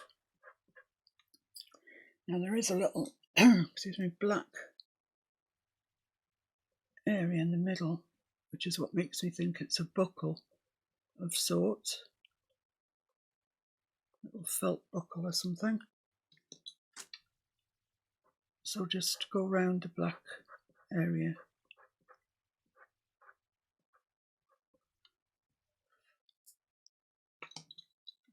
I'm just going to tamp that down. A bit of loose pastel around. And then I'm going to get a brighter yellowy colour and just add some highlights to the top of it.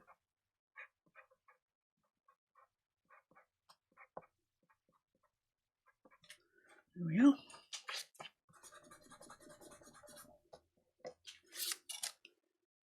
So she's coming on. She's now got a dress. She looks pretty. So the next thing to do, obviously, is the hair. And I can understand that you might be trepidatious about her hair. It kind of was something that worried me too. So, but it turned out to be not half as difficult as I thought. So what you need is a gingery hair colour. So look what I've got in the Caran d'Ache. No, that's a bit brown. But that's quite a nice colour. That's too brown, I think. It's really quite orangey. So let's pick up a couple of oranges.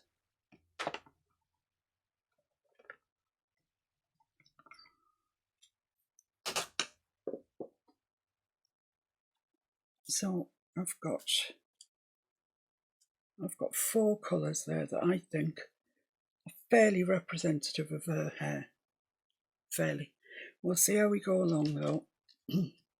Oh yeah, the other thing that I used was a quite dark brown, but you need it sharp. What's that one? Yeah, that one will probably do. Yeah, you need it sharp. Right, okay, so let's make a start then. So I'll use that one as a hair colour. So let's just start with these ones here, and you just have to be brave and go for it. So for every bit of hair you put in, you need this dark colour running down the side of it. Otherwise it just doesn't stand out, I've found, to my cost.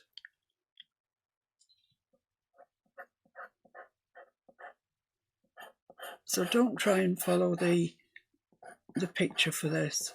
You just get in a tangle if you do.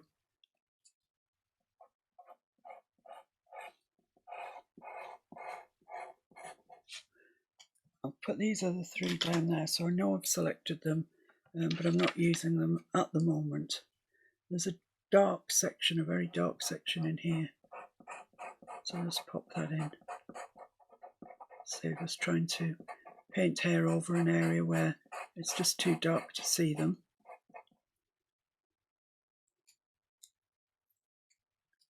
And it really kind of is just to keep going.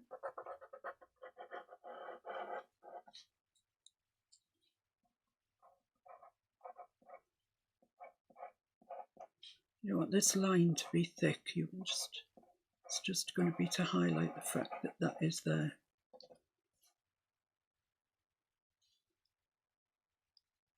So there's quite a lot that comes off here.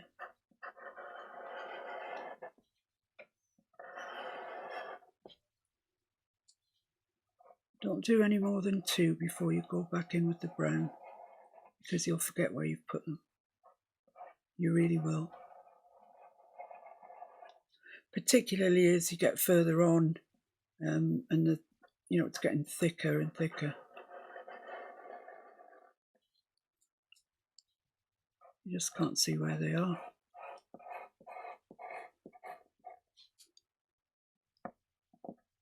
So we'll bring one from here over.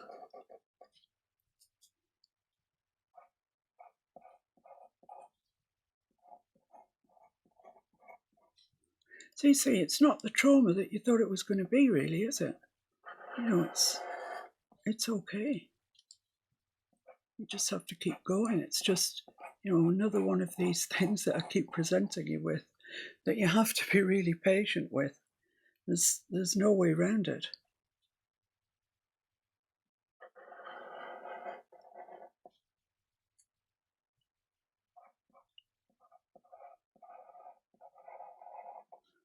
I'm possibly not the person to follow if you are not into details. I like my details. There's nothing nicer than sitting, no strain, no fuss, just cracking on with something like this. It's just, I find it so relaxing.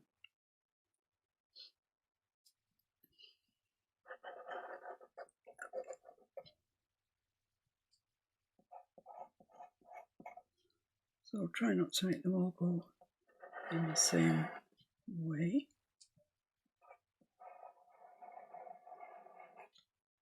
You will have a natural preference that you want to take them in, depending on whether you're left-handed or right-handed.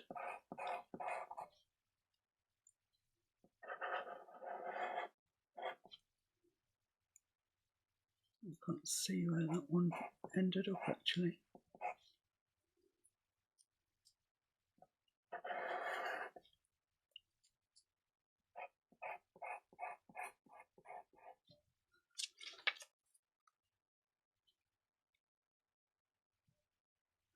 I'm just looking at my original to see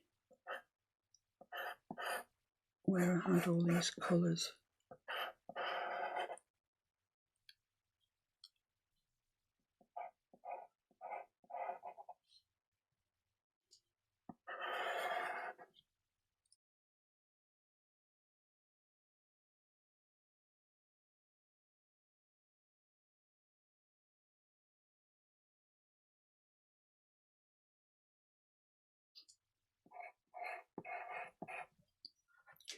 Right, we're not far off having enough there now, I think. I'll just do one that just curls into a face.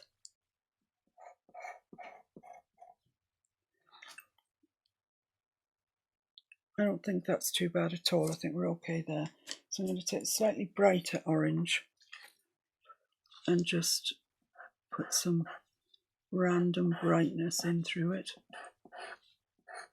It is just random, just to give it a bit more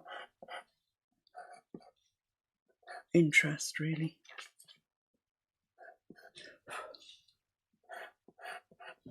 So it's just brightened it up a bit. And then you need to take your brown and put all your shadow bits in. Bits where there are no sort of hairs covering it. And it's worth doing this because it really brings it to life.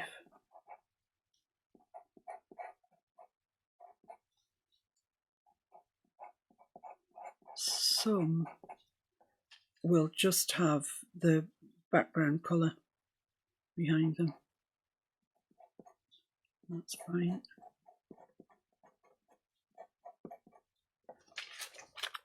So there we are. That's one side done. Looks quite realistic, quite authentic, I think. So I've got brown in my hand. Silly woman. So on this section here, there's quite a dark brown bit, as there are in humans. You know, when you part your hair, you get this sort of dark line next to it. So that actually goes down as far as there.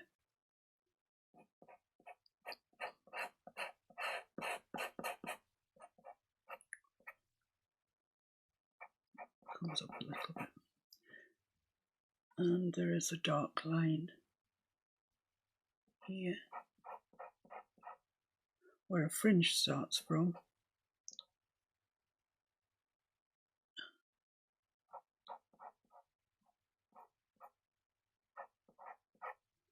I think that's it actually. And it's more of the same really. Just more of the same. So I guess I use this one for a hair. So at the front, the fringe is coming over it, so you can't really see that. So we'll start back here. That's fairly central. You can check it with your transfer.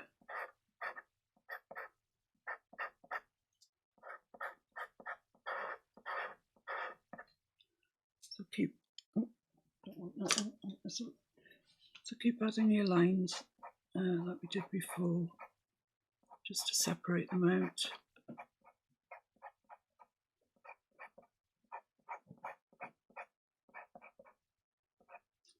So all the hair here on the sort of top of her head is coming sideways from this parting that we've created.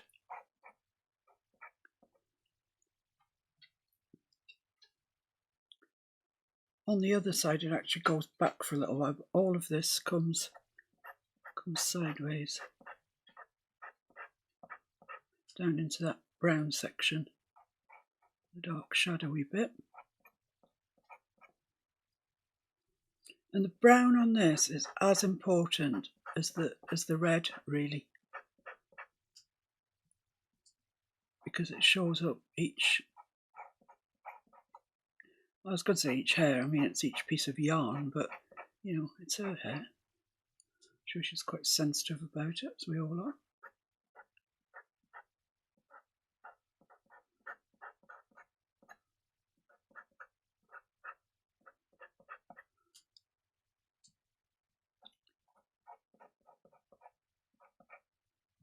If you had a ragdoll when you were younger and you want to paint her, just, you know, take the sort of the gist of what I'm saying to you here, but put her in the colours that your ragdoll had, and then she'll be yours.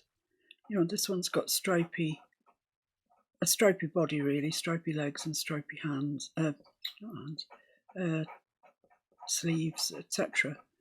But you could make it any colour you wanted to. Absolutely, you could.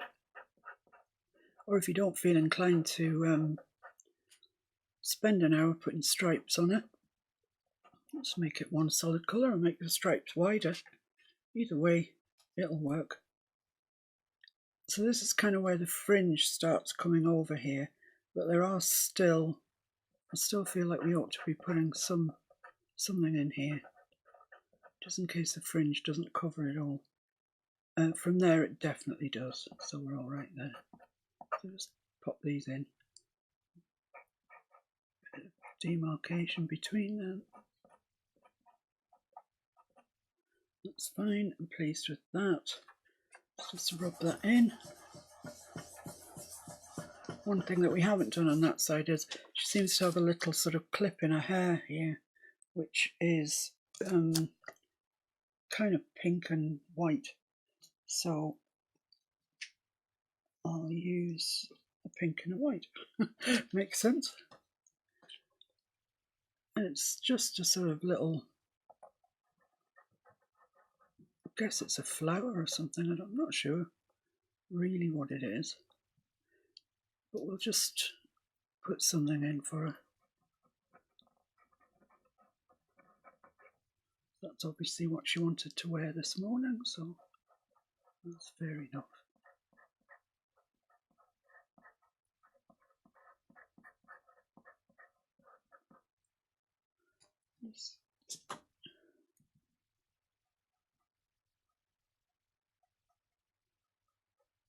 Just going to blend that there a little bit. And then I'm going to come back with the pink quite strongly around the outside. There we are, she's got a little clip in her hair.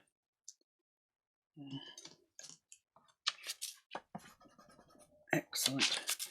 Right, so the next thing to do, I think, is to do the other side of that. Now we'll put some orange in first. And we know it's finished then, don't we? So I'm going to put more orange in on the sort of top of her head where it would naturally catch light. Not catch fire, guys, no. Just catch some light. There we are. Just brightens it all up. So we're on to the other side.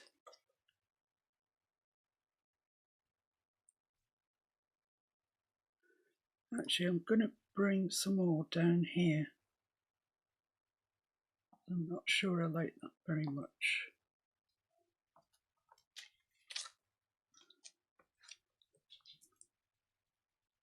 It seems to come down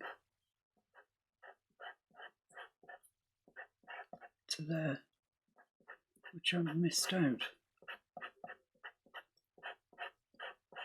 I'm going to put that in now. And brown.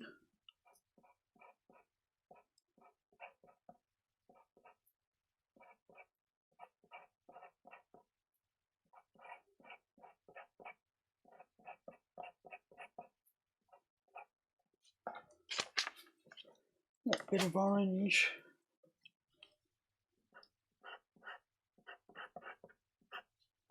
Yeah. Okay, I think we're doing all right. I think that's fine. So yeah, over to the other side, over to here, back to the red, and all this section here is going up towards a pigtail.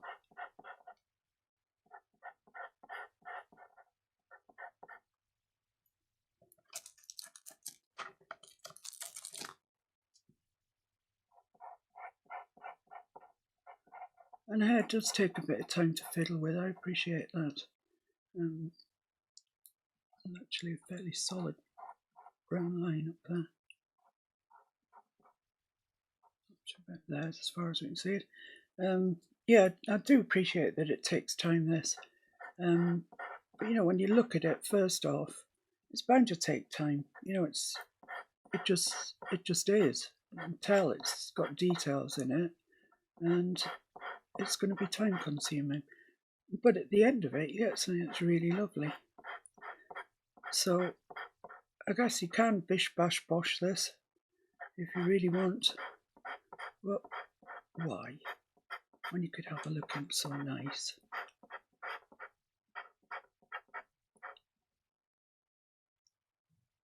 So let's put our brown in.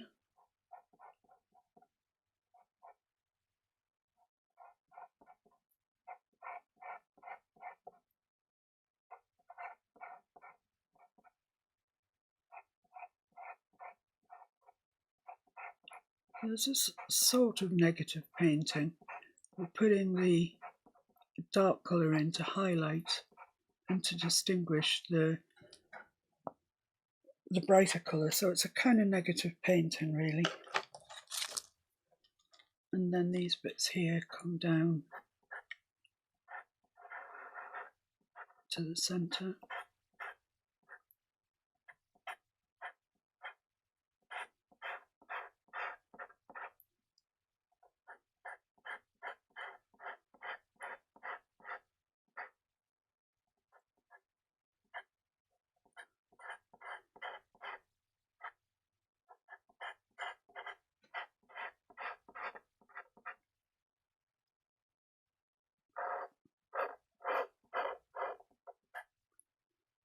That's about it. About it.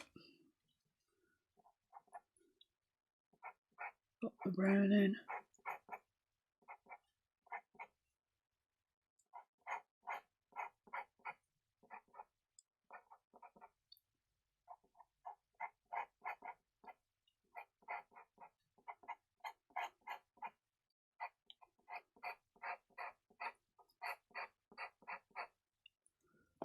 Okay, so there is a lighter colour. Just comes up from that parting. That's the side that's obviously catching the light. I've just removed some of my brown, so I just want to put that back in. Okay. Okay.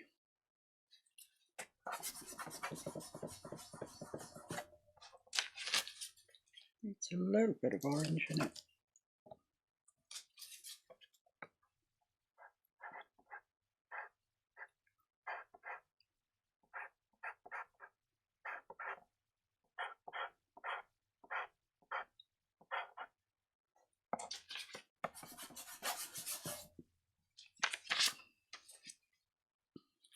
It's fine then, onto this sort of tousled area of this, this over on this side. So these hairs really are going everywhere.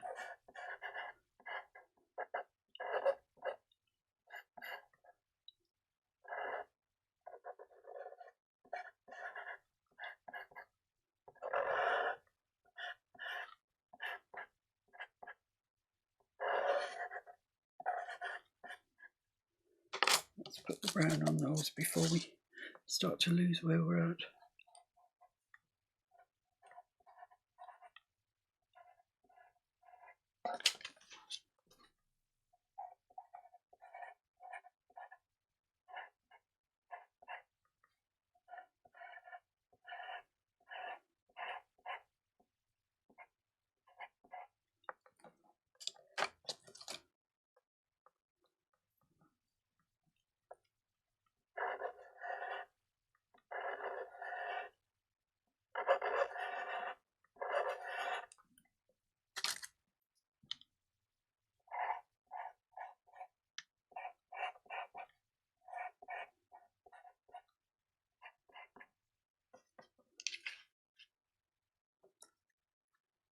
Right, I think I'll leave that there and come on to the ones that come down, and then I can go back to that section once I've got an idea of exactly where it's going.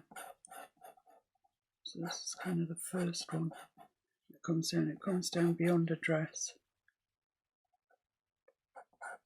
And those are the only two really that I'm going to take any care with. Get some coming into a face, some going out. This is sort of shaggy.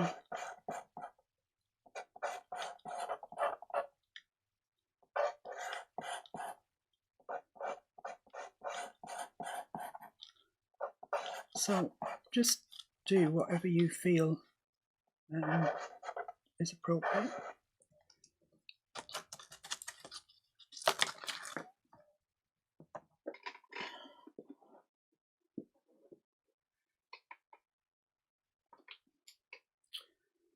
Drop my pastel.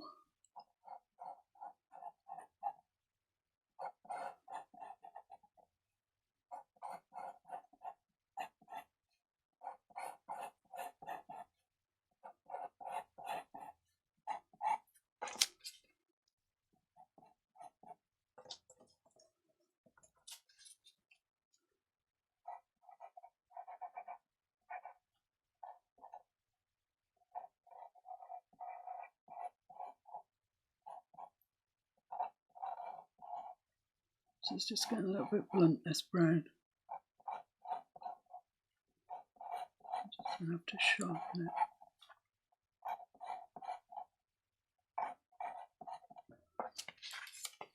but we're progressing. Let's just sharpen the brown.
Let's sharpen my red now.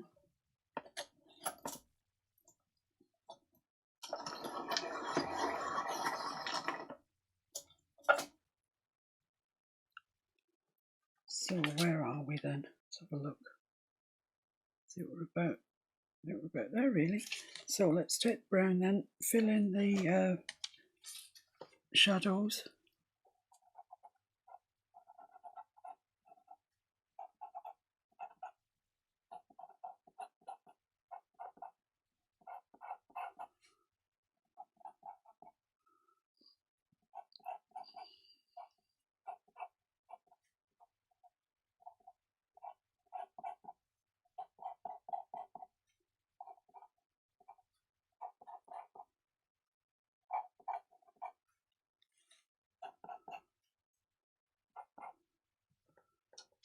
Yeah, I think we're nearly there with that. Let's put some orange into it. Give a little boost of colour. Highlights.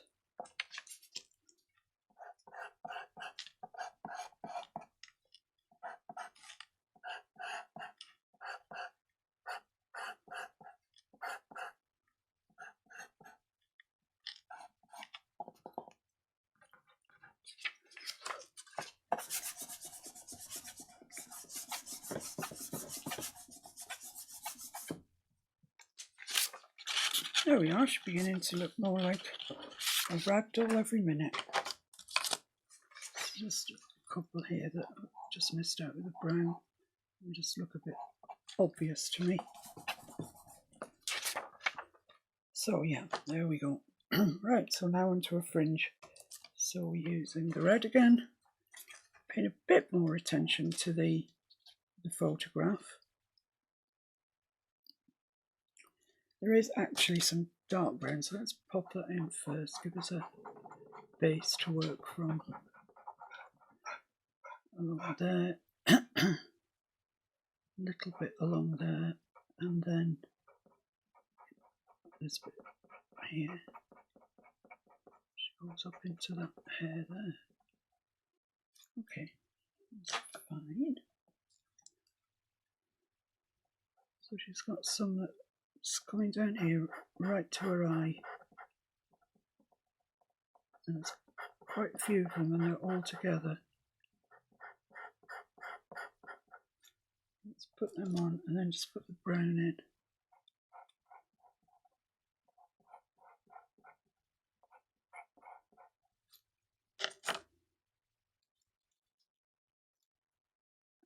then really we just start to go a little bit mad.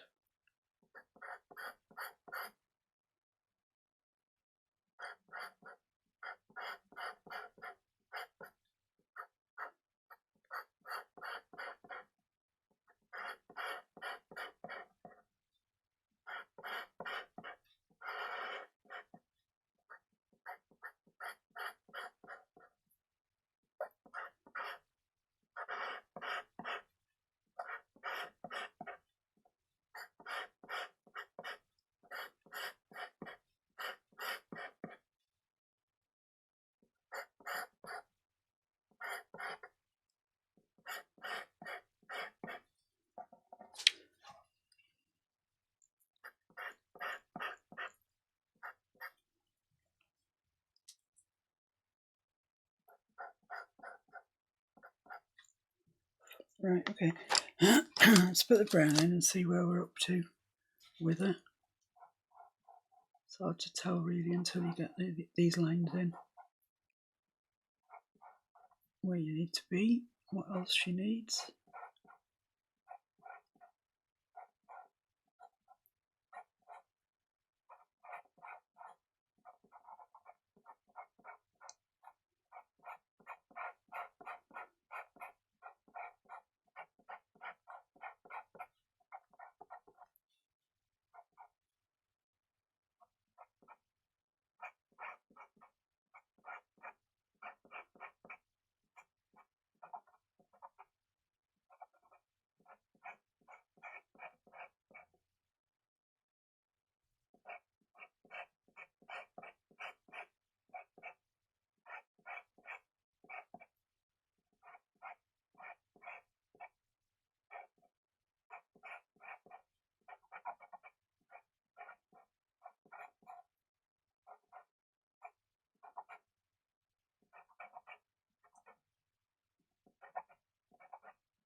Don't think she really needs any more than that, to be honest. Just put some orange in to give it a highlight.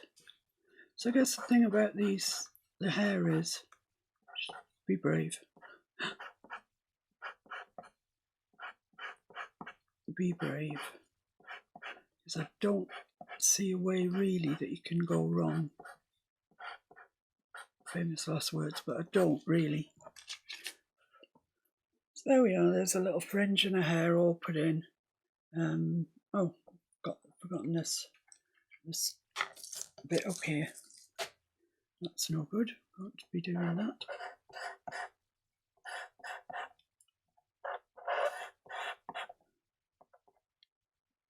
I think in mine I made it quite, so it was all coming over and curling back in.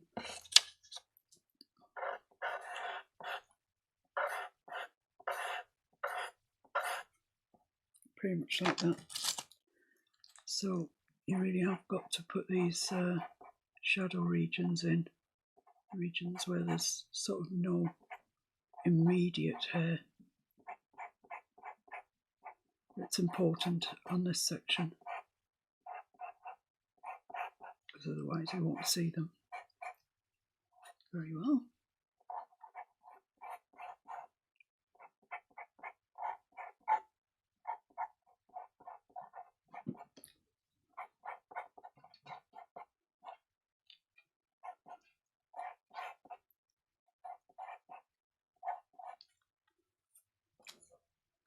Okay, I think that is job done with regards to the dolly.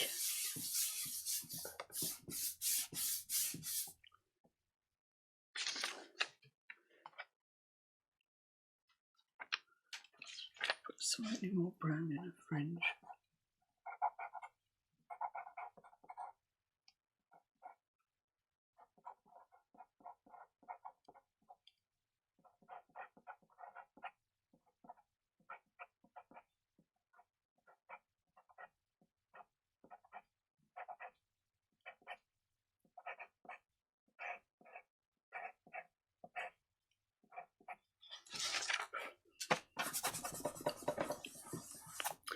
Right, so I'm going to stop messing about now, because you can, honestly, this hair is one of those things that you can just carry on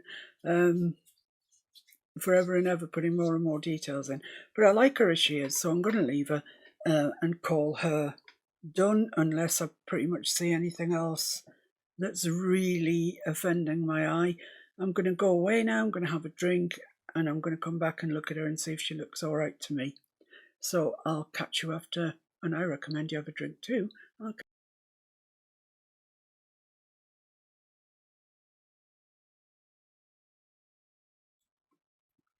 So here I am, back refreshed from my cup of coffee, and I'll sit down on the sofa for 5 or 10 minutes.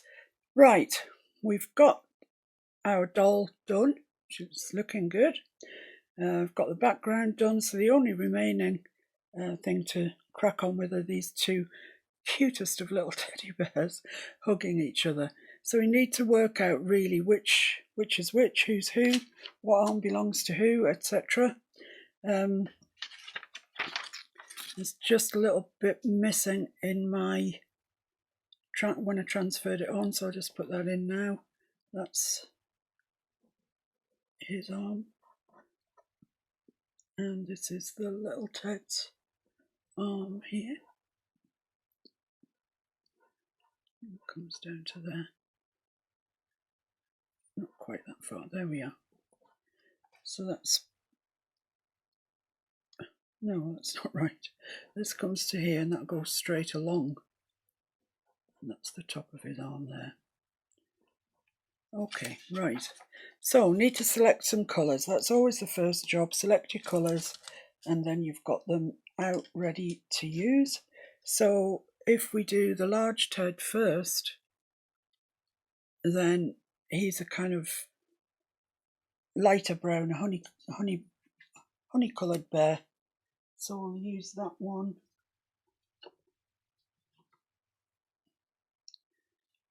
Maybe let's have a check out of these colours and see what they are. That's quite a nice colour for him. That's quite a nice colour. What else have we got that we can delve into? This one. That might be quite nice for the shadings. So okay, I've got three. I've got my mid colour, I've got my darker shades, and I've got my lighter shades. So I think we're probably all right with that. So we'll. What have I? I've got that's the lighter.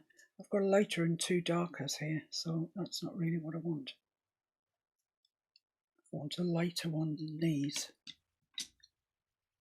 So just have a little scout around, seeing what I can find. Is that too light? Yeah, that's too light.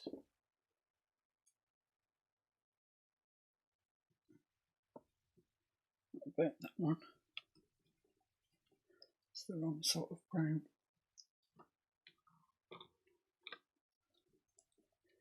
Okay, we'll get going with these two and I'll worry about the other shade in a minute when I need it. So I'm quite happy that that is the right colour for the body of this Ted. We also need a yellowy creamy colour for his snout. That's a bit too white. Let's try this one. Yeah, I think that's fine. So I'll put his snout in first.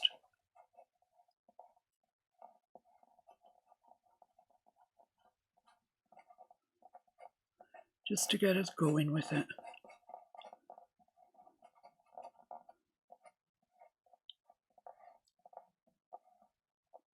And come around his eye.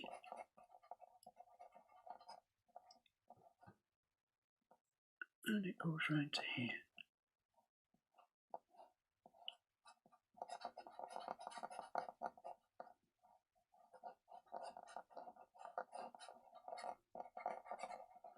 I just want to push that into the paper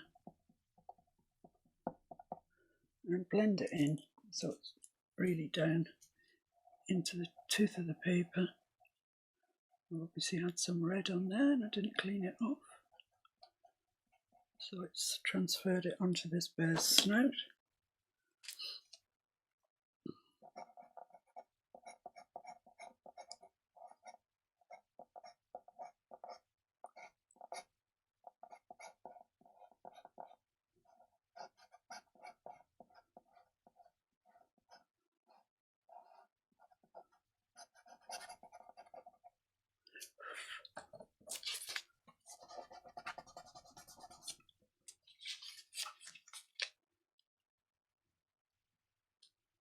It doesn't want to cover this anthracite paper, I'll tell you that. It might have been a mistake using this darker paper when we have got light things on it. So I'd take heed from my mistakes if I were you and use something that's a bit lighter. A light grey would still be fine, but this very dark anthracite paper is just a bit too dark, I think. I think it's even deadened her dress really a little bit. Right, okay, so he's got his snout, so he needs a black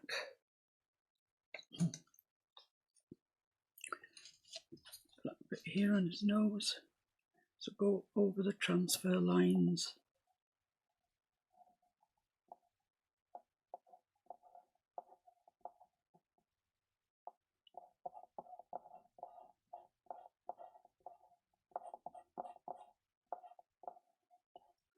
And his eye also needs to go in at this stage.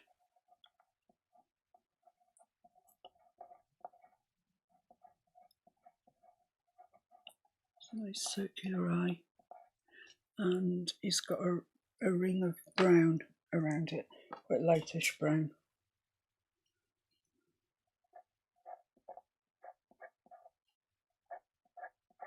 As a lot of teddy bears have, they have this an eye that looks a bit like that. That's fine.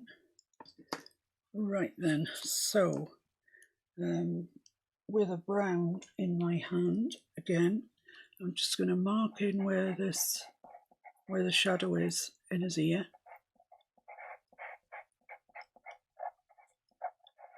Which is there.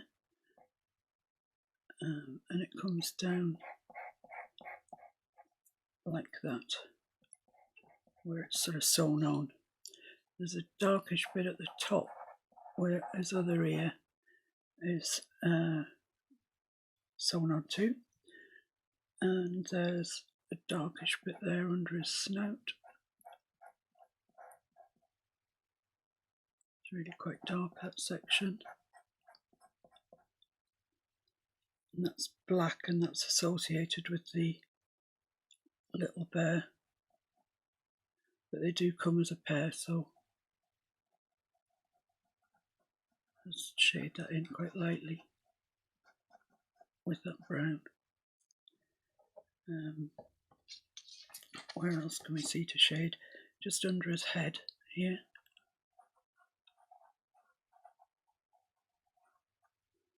Let's just fill in that transfer paper. It's a bit of a nuisance. So there is that brown line there that we can shade up to. That's the bit there, and there's a bit under his arm.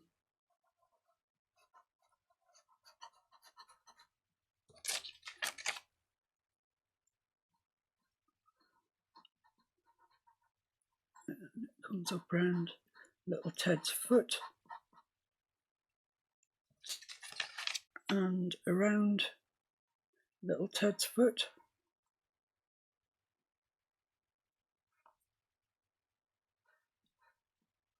That's pretty much that. It's just a little bit there on his tail. I didn't know teddy bears had tails, but evidently they do. Right, that's all right then, so we can get cracking with the colours that we've selected for him. Let's check again, that's the main colour, yeah, okay.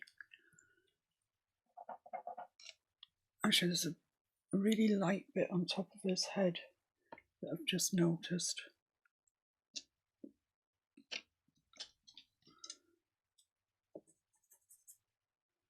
Got a lot of colours and they're all the same. Let's try this one. Yeah, that's okay. So I'm just going to put this bit of light in on the top of his head, so then we can shade into it. And it comes right down to his ear. But the top of his ear is this colour. So I'm just going to put that in there. so we don't forget it. Top of his ear, as I say, is that colour. That's pretty much all that's that colour. So we'll start with this one.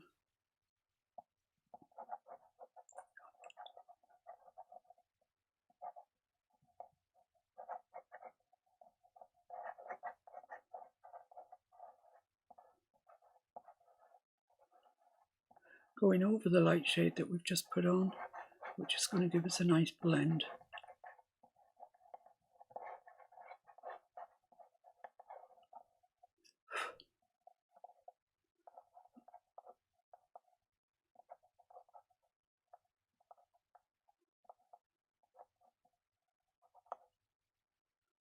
Here, which looks quite square to me, so I'm just going to round it off a little bit. It isn't on the picture, it's square, but I think it's just going to look better, a little bit more rounded off. So we're just going around all the things that we've just put in: his snout, his eye, his ear.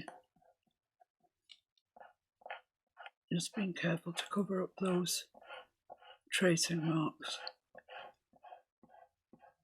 because you don't want them in there.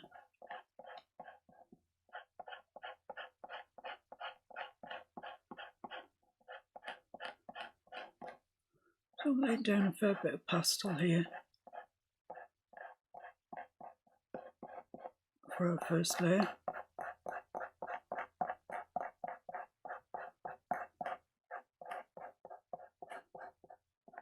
And we can have a look and see if he needs any more shading, lightening, darkening, just what he needs really. And then we can give him that and move on to his body.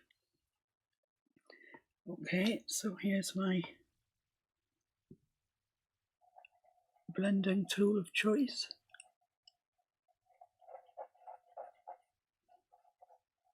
And you can see the areas that have had 2 coats of pastel are blending so much better than this blending straight into the paper. It hasn't got enough on there yet to blend very nicely. So we just need to have a really good look and see what we can do. So in this ear, it's that colour, and it comes out with a very light colour at the top of the ear, which is his ear.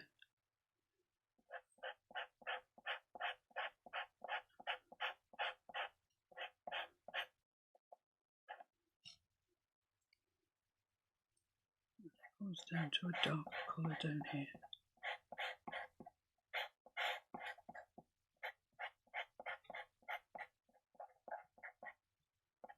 So that should blend out quite nicely, I think.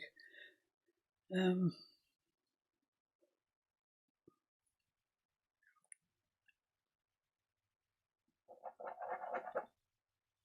don't think there's any more lighter regions, although it might be slightly lighter into his snout.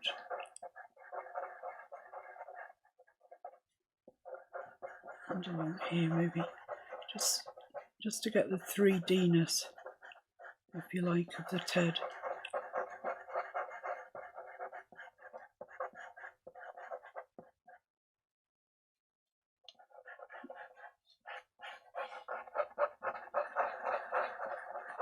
And a bit more into the top, so that looks a good bit lighter. The side of this ear is a bit lighter. And then maybe just a little bit darker in front of there. A little bit darker along the bottom edge.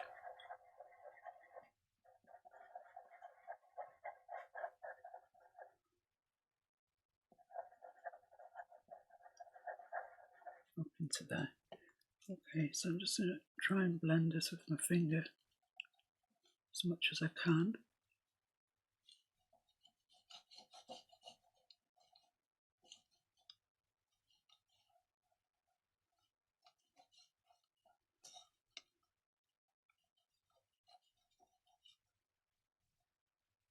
certainly get a better blend if you can get your finger in to blend it, but you know, there are some regions you just can't get your finger into. So how's he looking? It's looking quite nice. It's looking very teddy bearish. So I'm just going to take my stylus again and just push that really back, the whole thing, all of his face.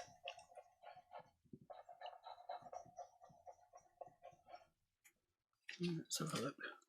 Yeah, I think we can call that section of him done. Looks very nice. Now then, moving on to his arm.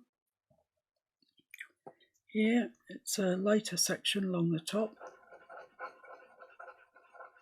as you would expect. So I'm just going in these swirly motions, so you get quite a lot of pastel down, but you don't get any, it doesn't leave any lines, which is important. So the top half of his arm is quite light.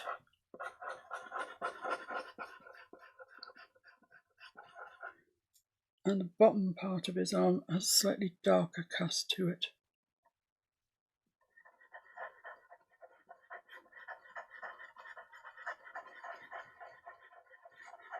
So I'm going up into there to blend them together. That goes to there. I'll just blend those together a bit and then back to our main colour. And same thing, going along that blend line. So you blend them together, up into the lights, trying to catch our transfer colour, which is white in this instance.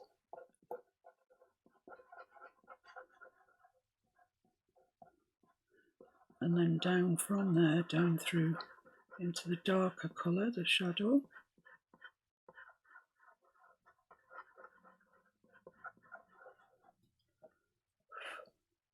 It's going to give that a gentle blend with my finger.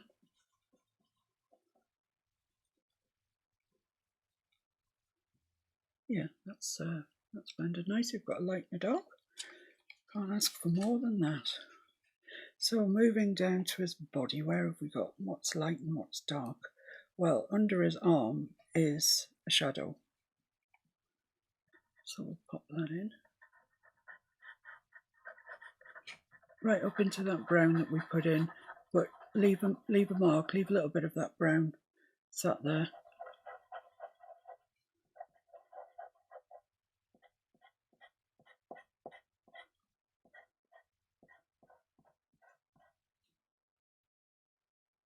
Looking alright, isn't he? Scoots down a little bit.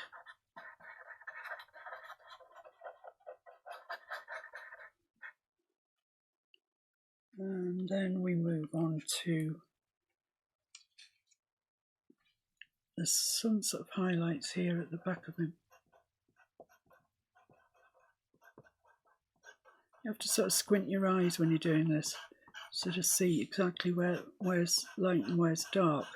Another way of doing it, if you're not confident of that, is print it out, put it in Photoshop and print out a black and white version, and you'll see then where the darker colours are as opposed to the lighter colours, and that I'm sure that will help you.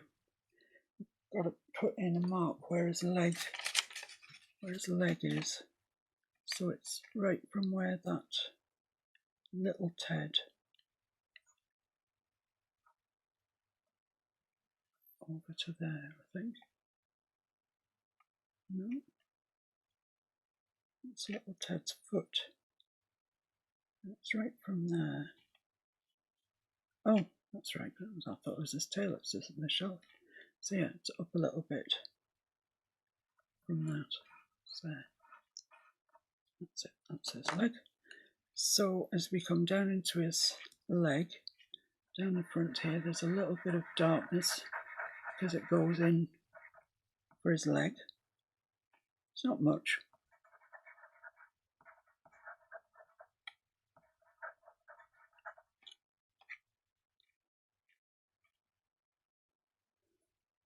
So let's just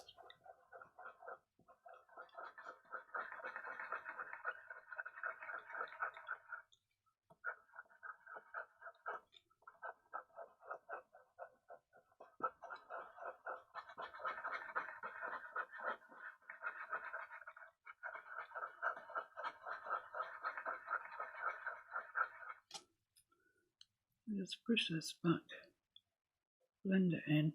Let's see what we need to do for the second layer.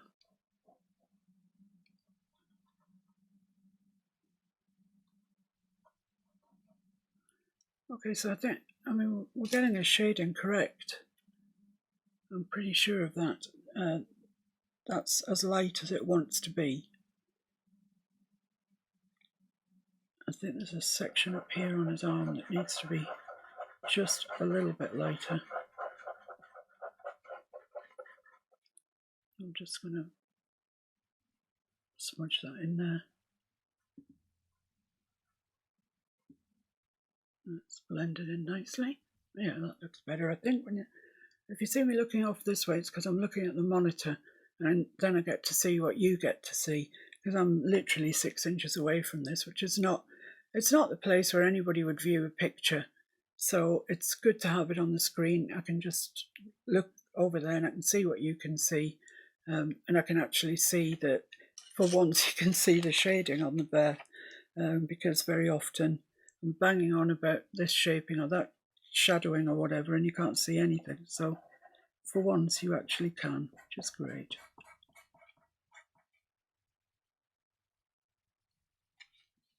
So I'm just going to come over again with our basic colour, I'll call it, you know, the colour we're using really for the TED. The others are supplementary colours, the shadow and the highlights.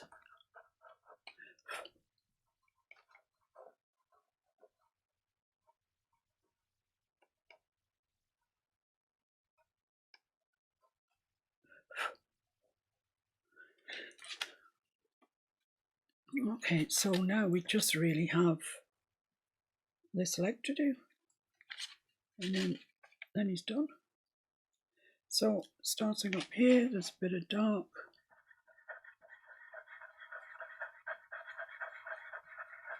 Right into that crease there of the leg.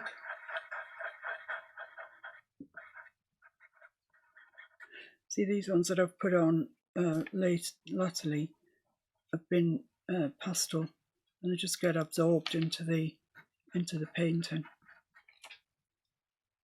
which doesn't happen with the transfer paper. It's kind of the devil's own to get out, really, to get coverage on. So highlights, there's highlight right the way down the front of his leg.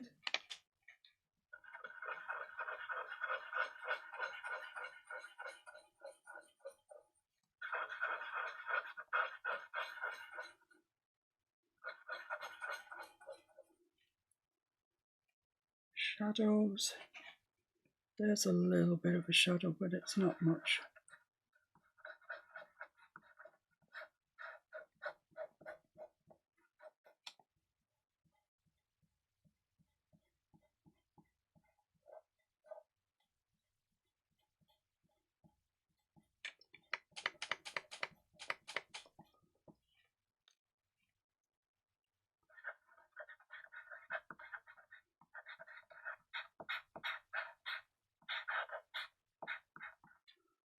Okay, so go in with our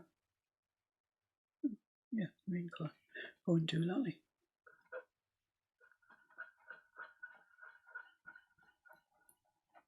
Same circular strokes. So you're laying down a fair bit of pastel into there, but you're not leaving any lines. There's lines in paper, they crush the paper, and they're so difficult to get out. It doesn't seem to matter how much pastel you want to add on top, because you've crushed the paper. There's nothing you can do about it. So try and avoid leaving lines unless you know it's somewhere that you really, really do need. need lines. I'm just going to add a little bit more highlight to the top here before we blend it out.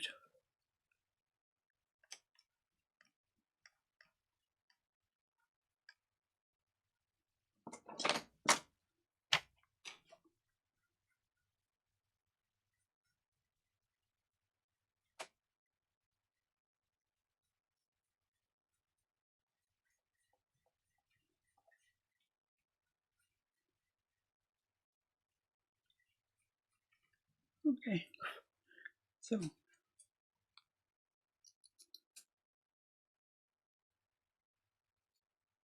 I think I've got something at the wrong angle here. I think that needs to come down like that. Looks a bit odd otherwise.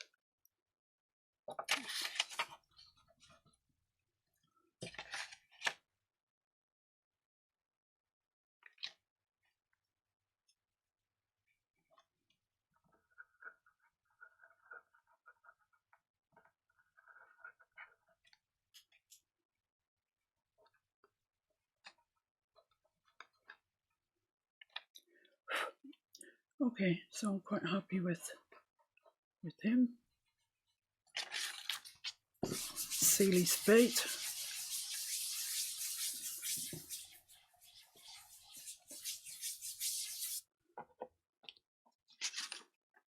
So if you just want to take a little break there, I shall be back in a minute when I have selected the colours for Little Ted. Just covering that line in.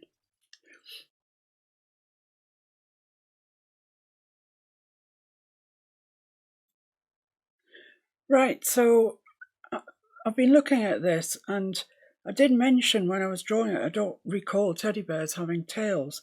And looking at it there, it doesn't look right. So we're going to have to get rid. So I'm just going to round his shoulder here a little more and come down and just round that off there.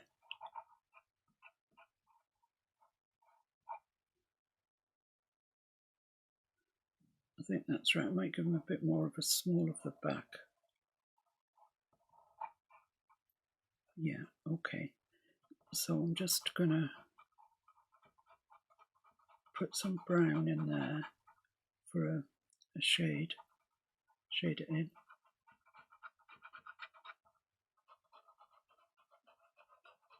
Let's see if we can get away without doing too much. Although I rather suspect we won't, but I couldn't leave it as it was, it just wasn't right. I don't know teddy bears with tails. So how does that look? Does that look better? I can't remember now what teddy bears look like. I think it's straighter than that actually.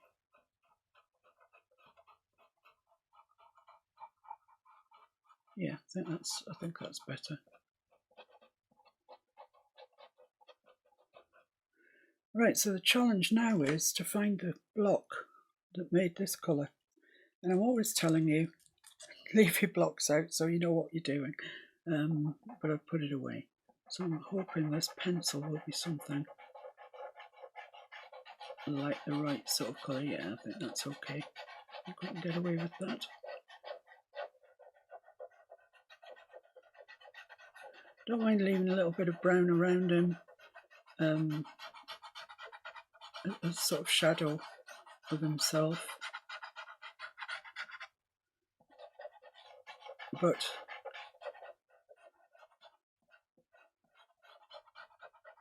yeah, I think that's tons better than it was. So we'll just, some of it can blend in myself, I think. My finger.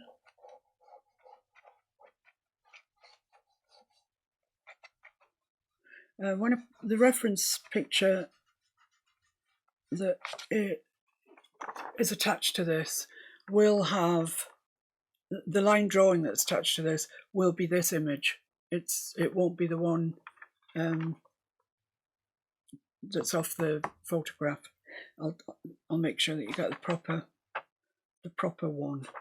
Right, so I've chosen some colours that I think are suitable for Little Ted. No, not those ones, they're Big Ted. These are Little Ted.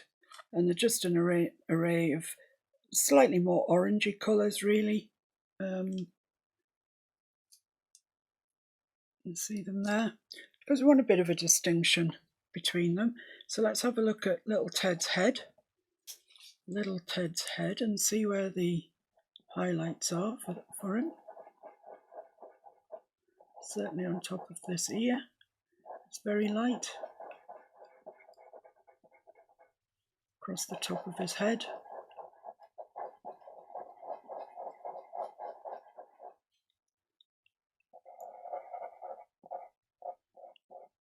Let's take care with the other bear's snout.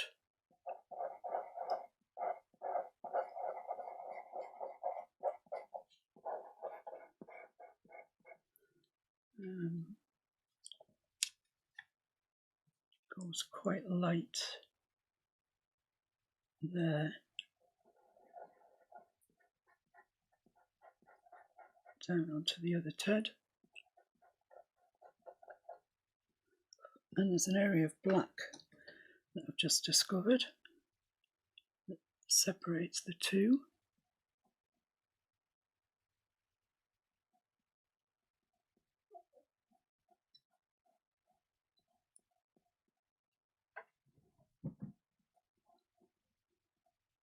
These Teds are new for me too, because the original one that I did didn't have two teddies, it just had one.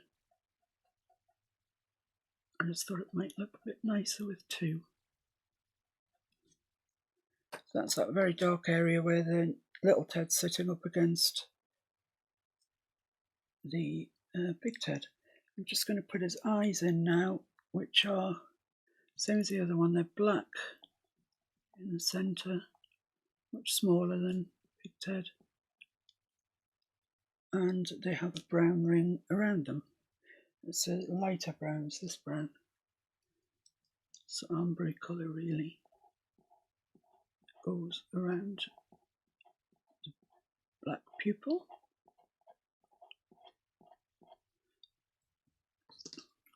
Now I need one of my darker ones just to put this central piece in his ear.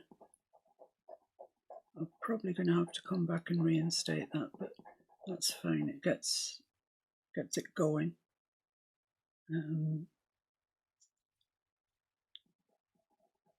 There is a sort of darker line around here, around to there and under here.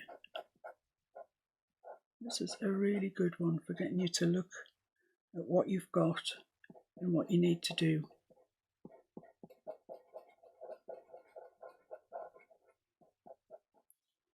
I mean, that's what you have to do with all painting.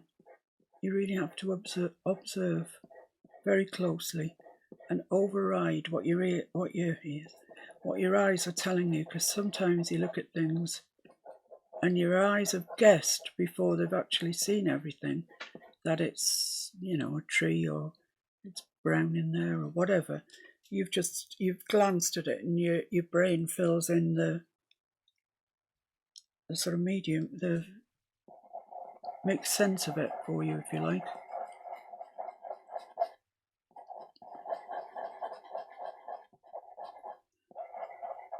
So I'm just blending the main teddy bear colour over all of this and blending into that dark bit of the ear down the other side.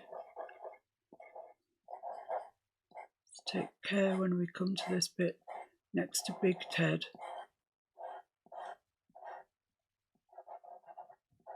So we've got a good line into there, which I think we have.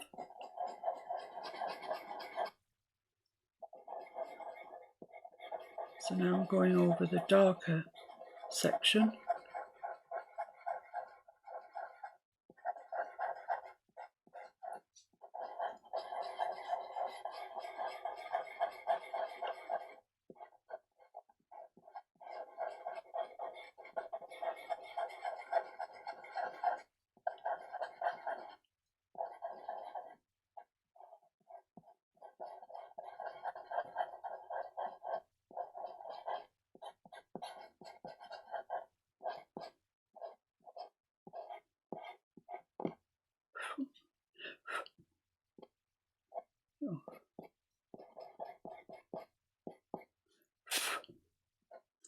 just a darker little line in there that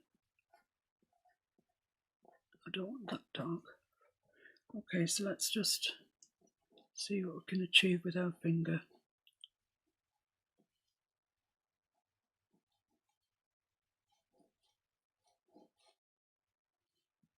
I can't reach that little ear there.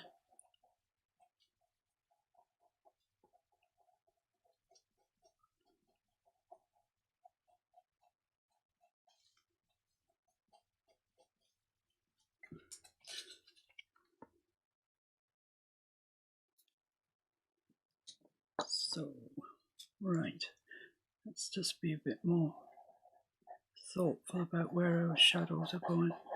So there's dark all the way across there, and it comes to this section here in the ear, and it comes down there,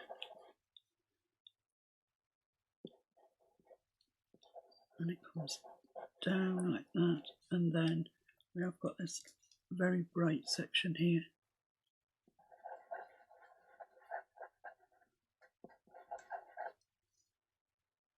This bright section around his eye there.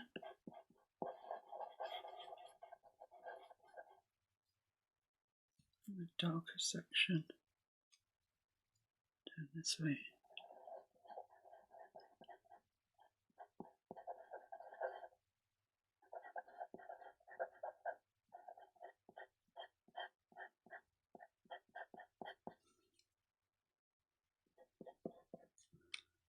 Okay, so let's blend these in with the main colour again.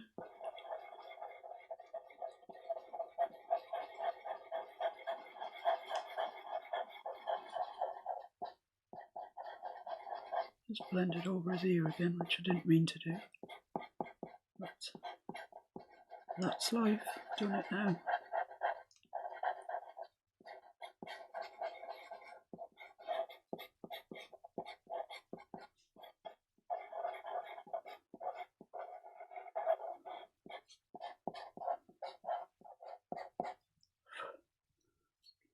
Right, I'm going to put his ear in again, this time for keeps.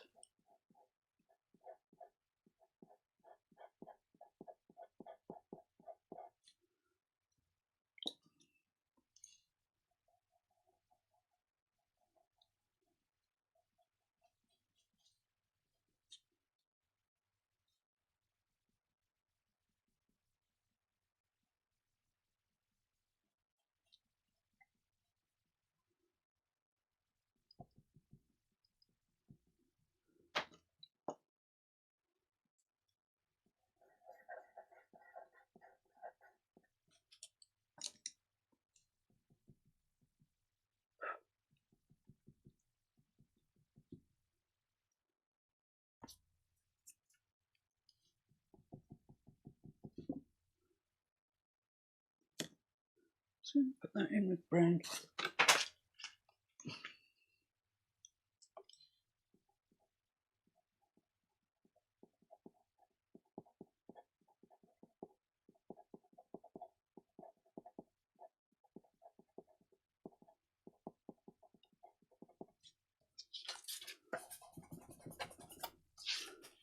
That's better. I just wasn't getting it dark enough with the dark that I'd chosen. Okay, so there is a little bit of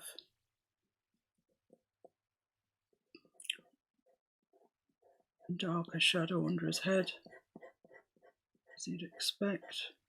Just trying once again to get rid of these transfer lines.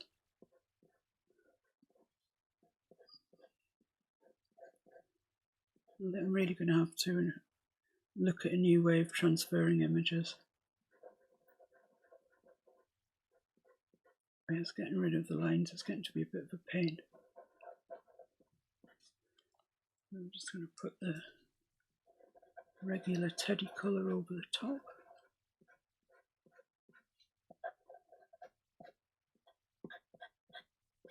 So I've left him a little line of darkness right at the top. Sounds sinister, doesn't it? There we are. So now we're moving on to his arm, which is very light on the top. It's catching all the light.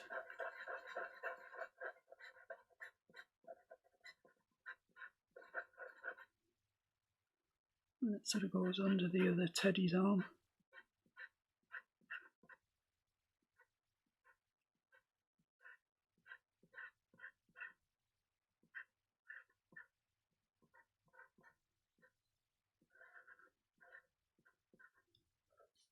Like that, and then as you'd expect, where there's a light, there's a dark.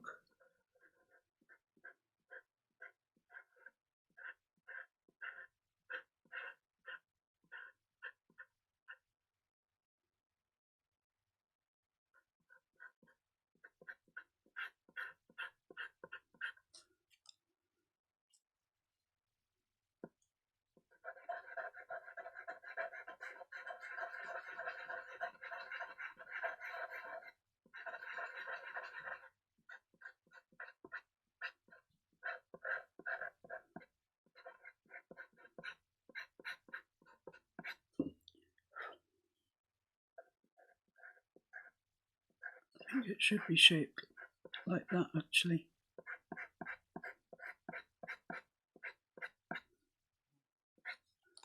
Right then, so on his back there's a bit of a light. Where does his leg start? Let's get that marked in. It starts there and it goes up to right there, so that's his leg. So let's try and get this body in.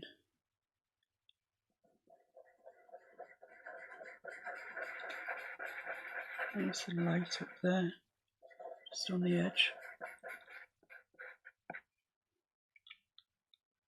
There's a sort of lighter bit on his tummy.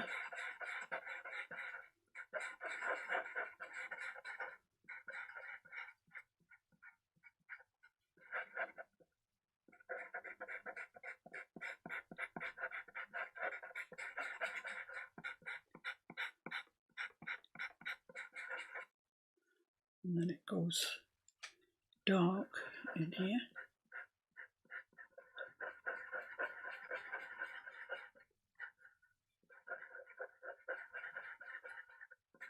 Then it goes very dark, which I'm going to use the brown for. As we get right in there.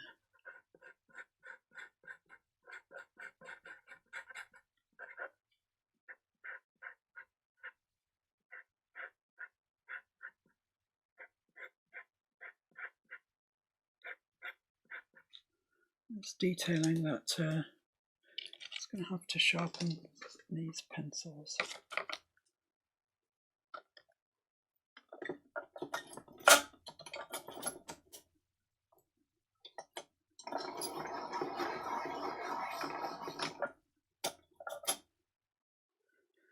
That's fine. So we'll just fill this in then with teddy bear colour, or this particular teddy bear colour.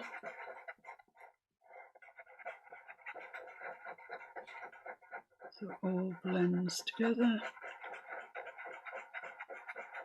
leaves us with areas of highlights, lowlights.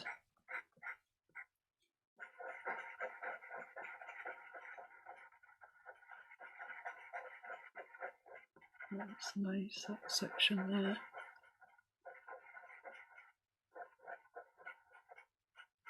Yeah, I like that. Let's see what I can blend with my finger first.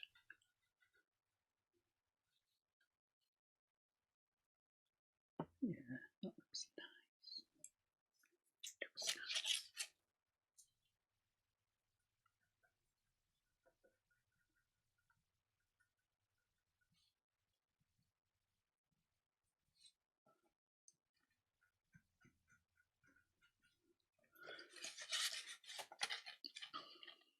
So I've got two teddy bear legs to do.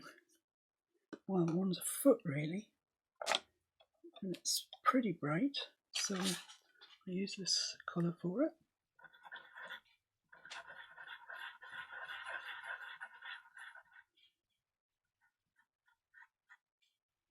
Don't intend to do too much blending on here. Really, I want it left nice and bright. So it's obviously the pad of his foot. Get rid of those wretched transfer lines. Bane of my life today. So that's one pad and this is the other.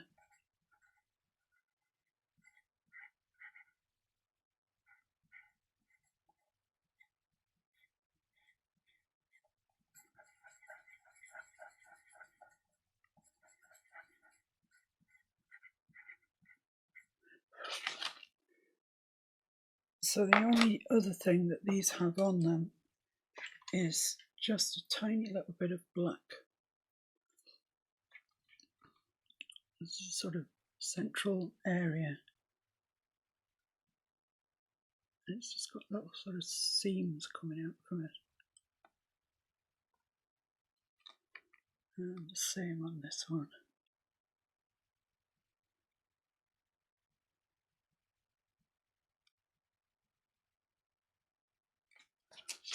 So we'll just push those in. Happy with those. I don't want any shading or anything, I don't think. I'll see when I get finished, but I think they'll be fine. So teddy bear colours.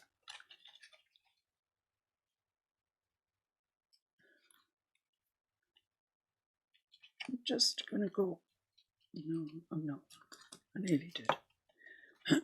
This is light down here, so we do really need to put that in.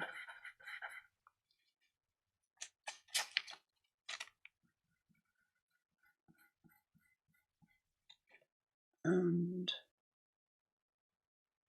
it's light on there, but I actually want to get some. I want to get this in first, otherwise I won't be able to see where my highlight is and where the pad of his foot stops. So just putting this in. Just want some brown in there.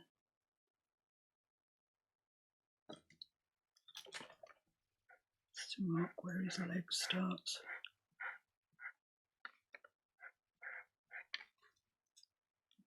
Okay. So I just need to come up to that a little bit more on his body. That's fine. That's fine here. So I'm just gonna pastel all of his foot and leg in. Then I can come back with the highlights once I know where that pad definitely is.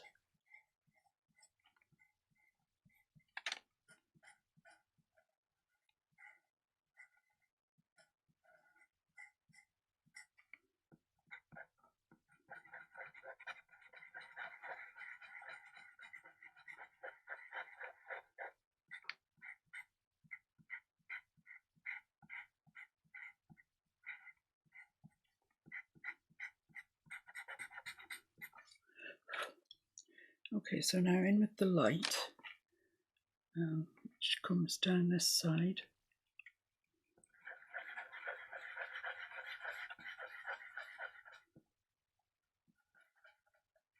And around the top part of the pad. And there's just a little bit of dark in there.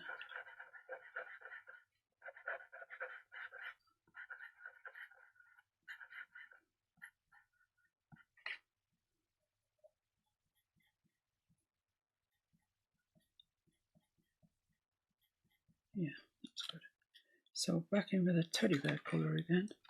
I'm just going to blend those together.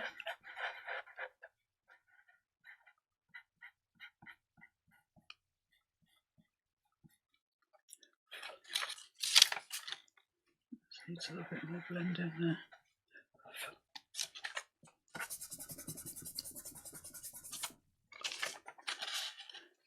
And just this other pad to do I'll do it all in teddy bear colour again, so we can kind of see where we're going when we come to put the shading in.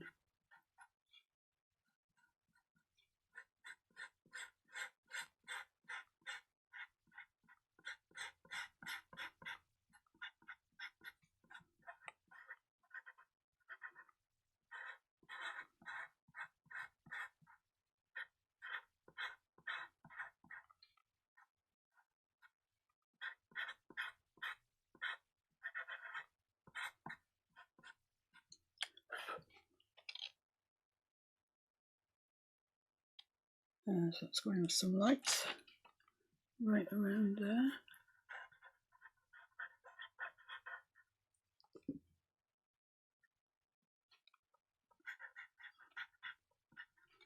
And some darks.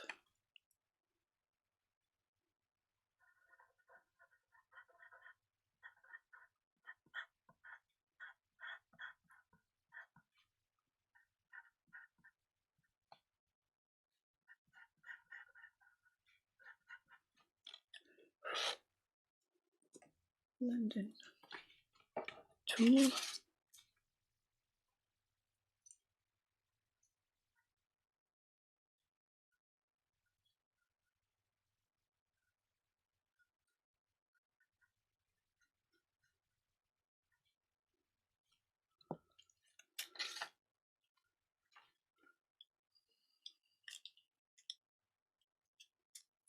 So let's just have a look at that and see what we think. What we think of it. What do we think of it? Oh, I think it's pretty much finished. I think it's all could possibly benefit from slightly more blending. And put a little bit more teddy bear colour up into that highlight that we've got. It's just looking a little too bright for my liking.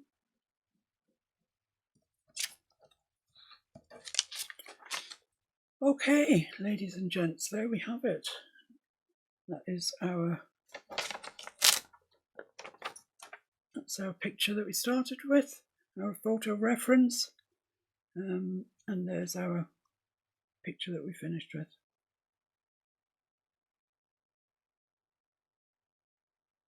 It's not really bad, is it? So let me just take all this masking tape off and you'll get the full impact. Hopefully it'll look nice.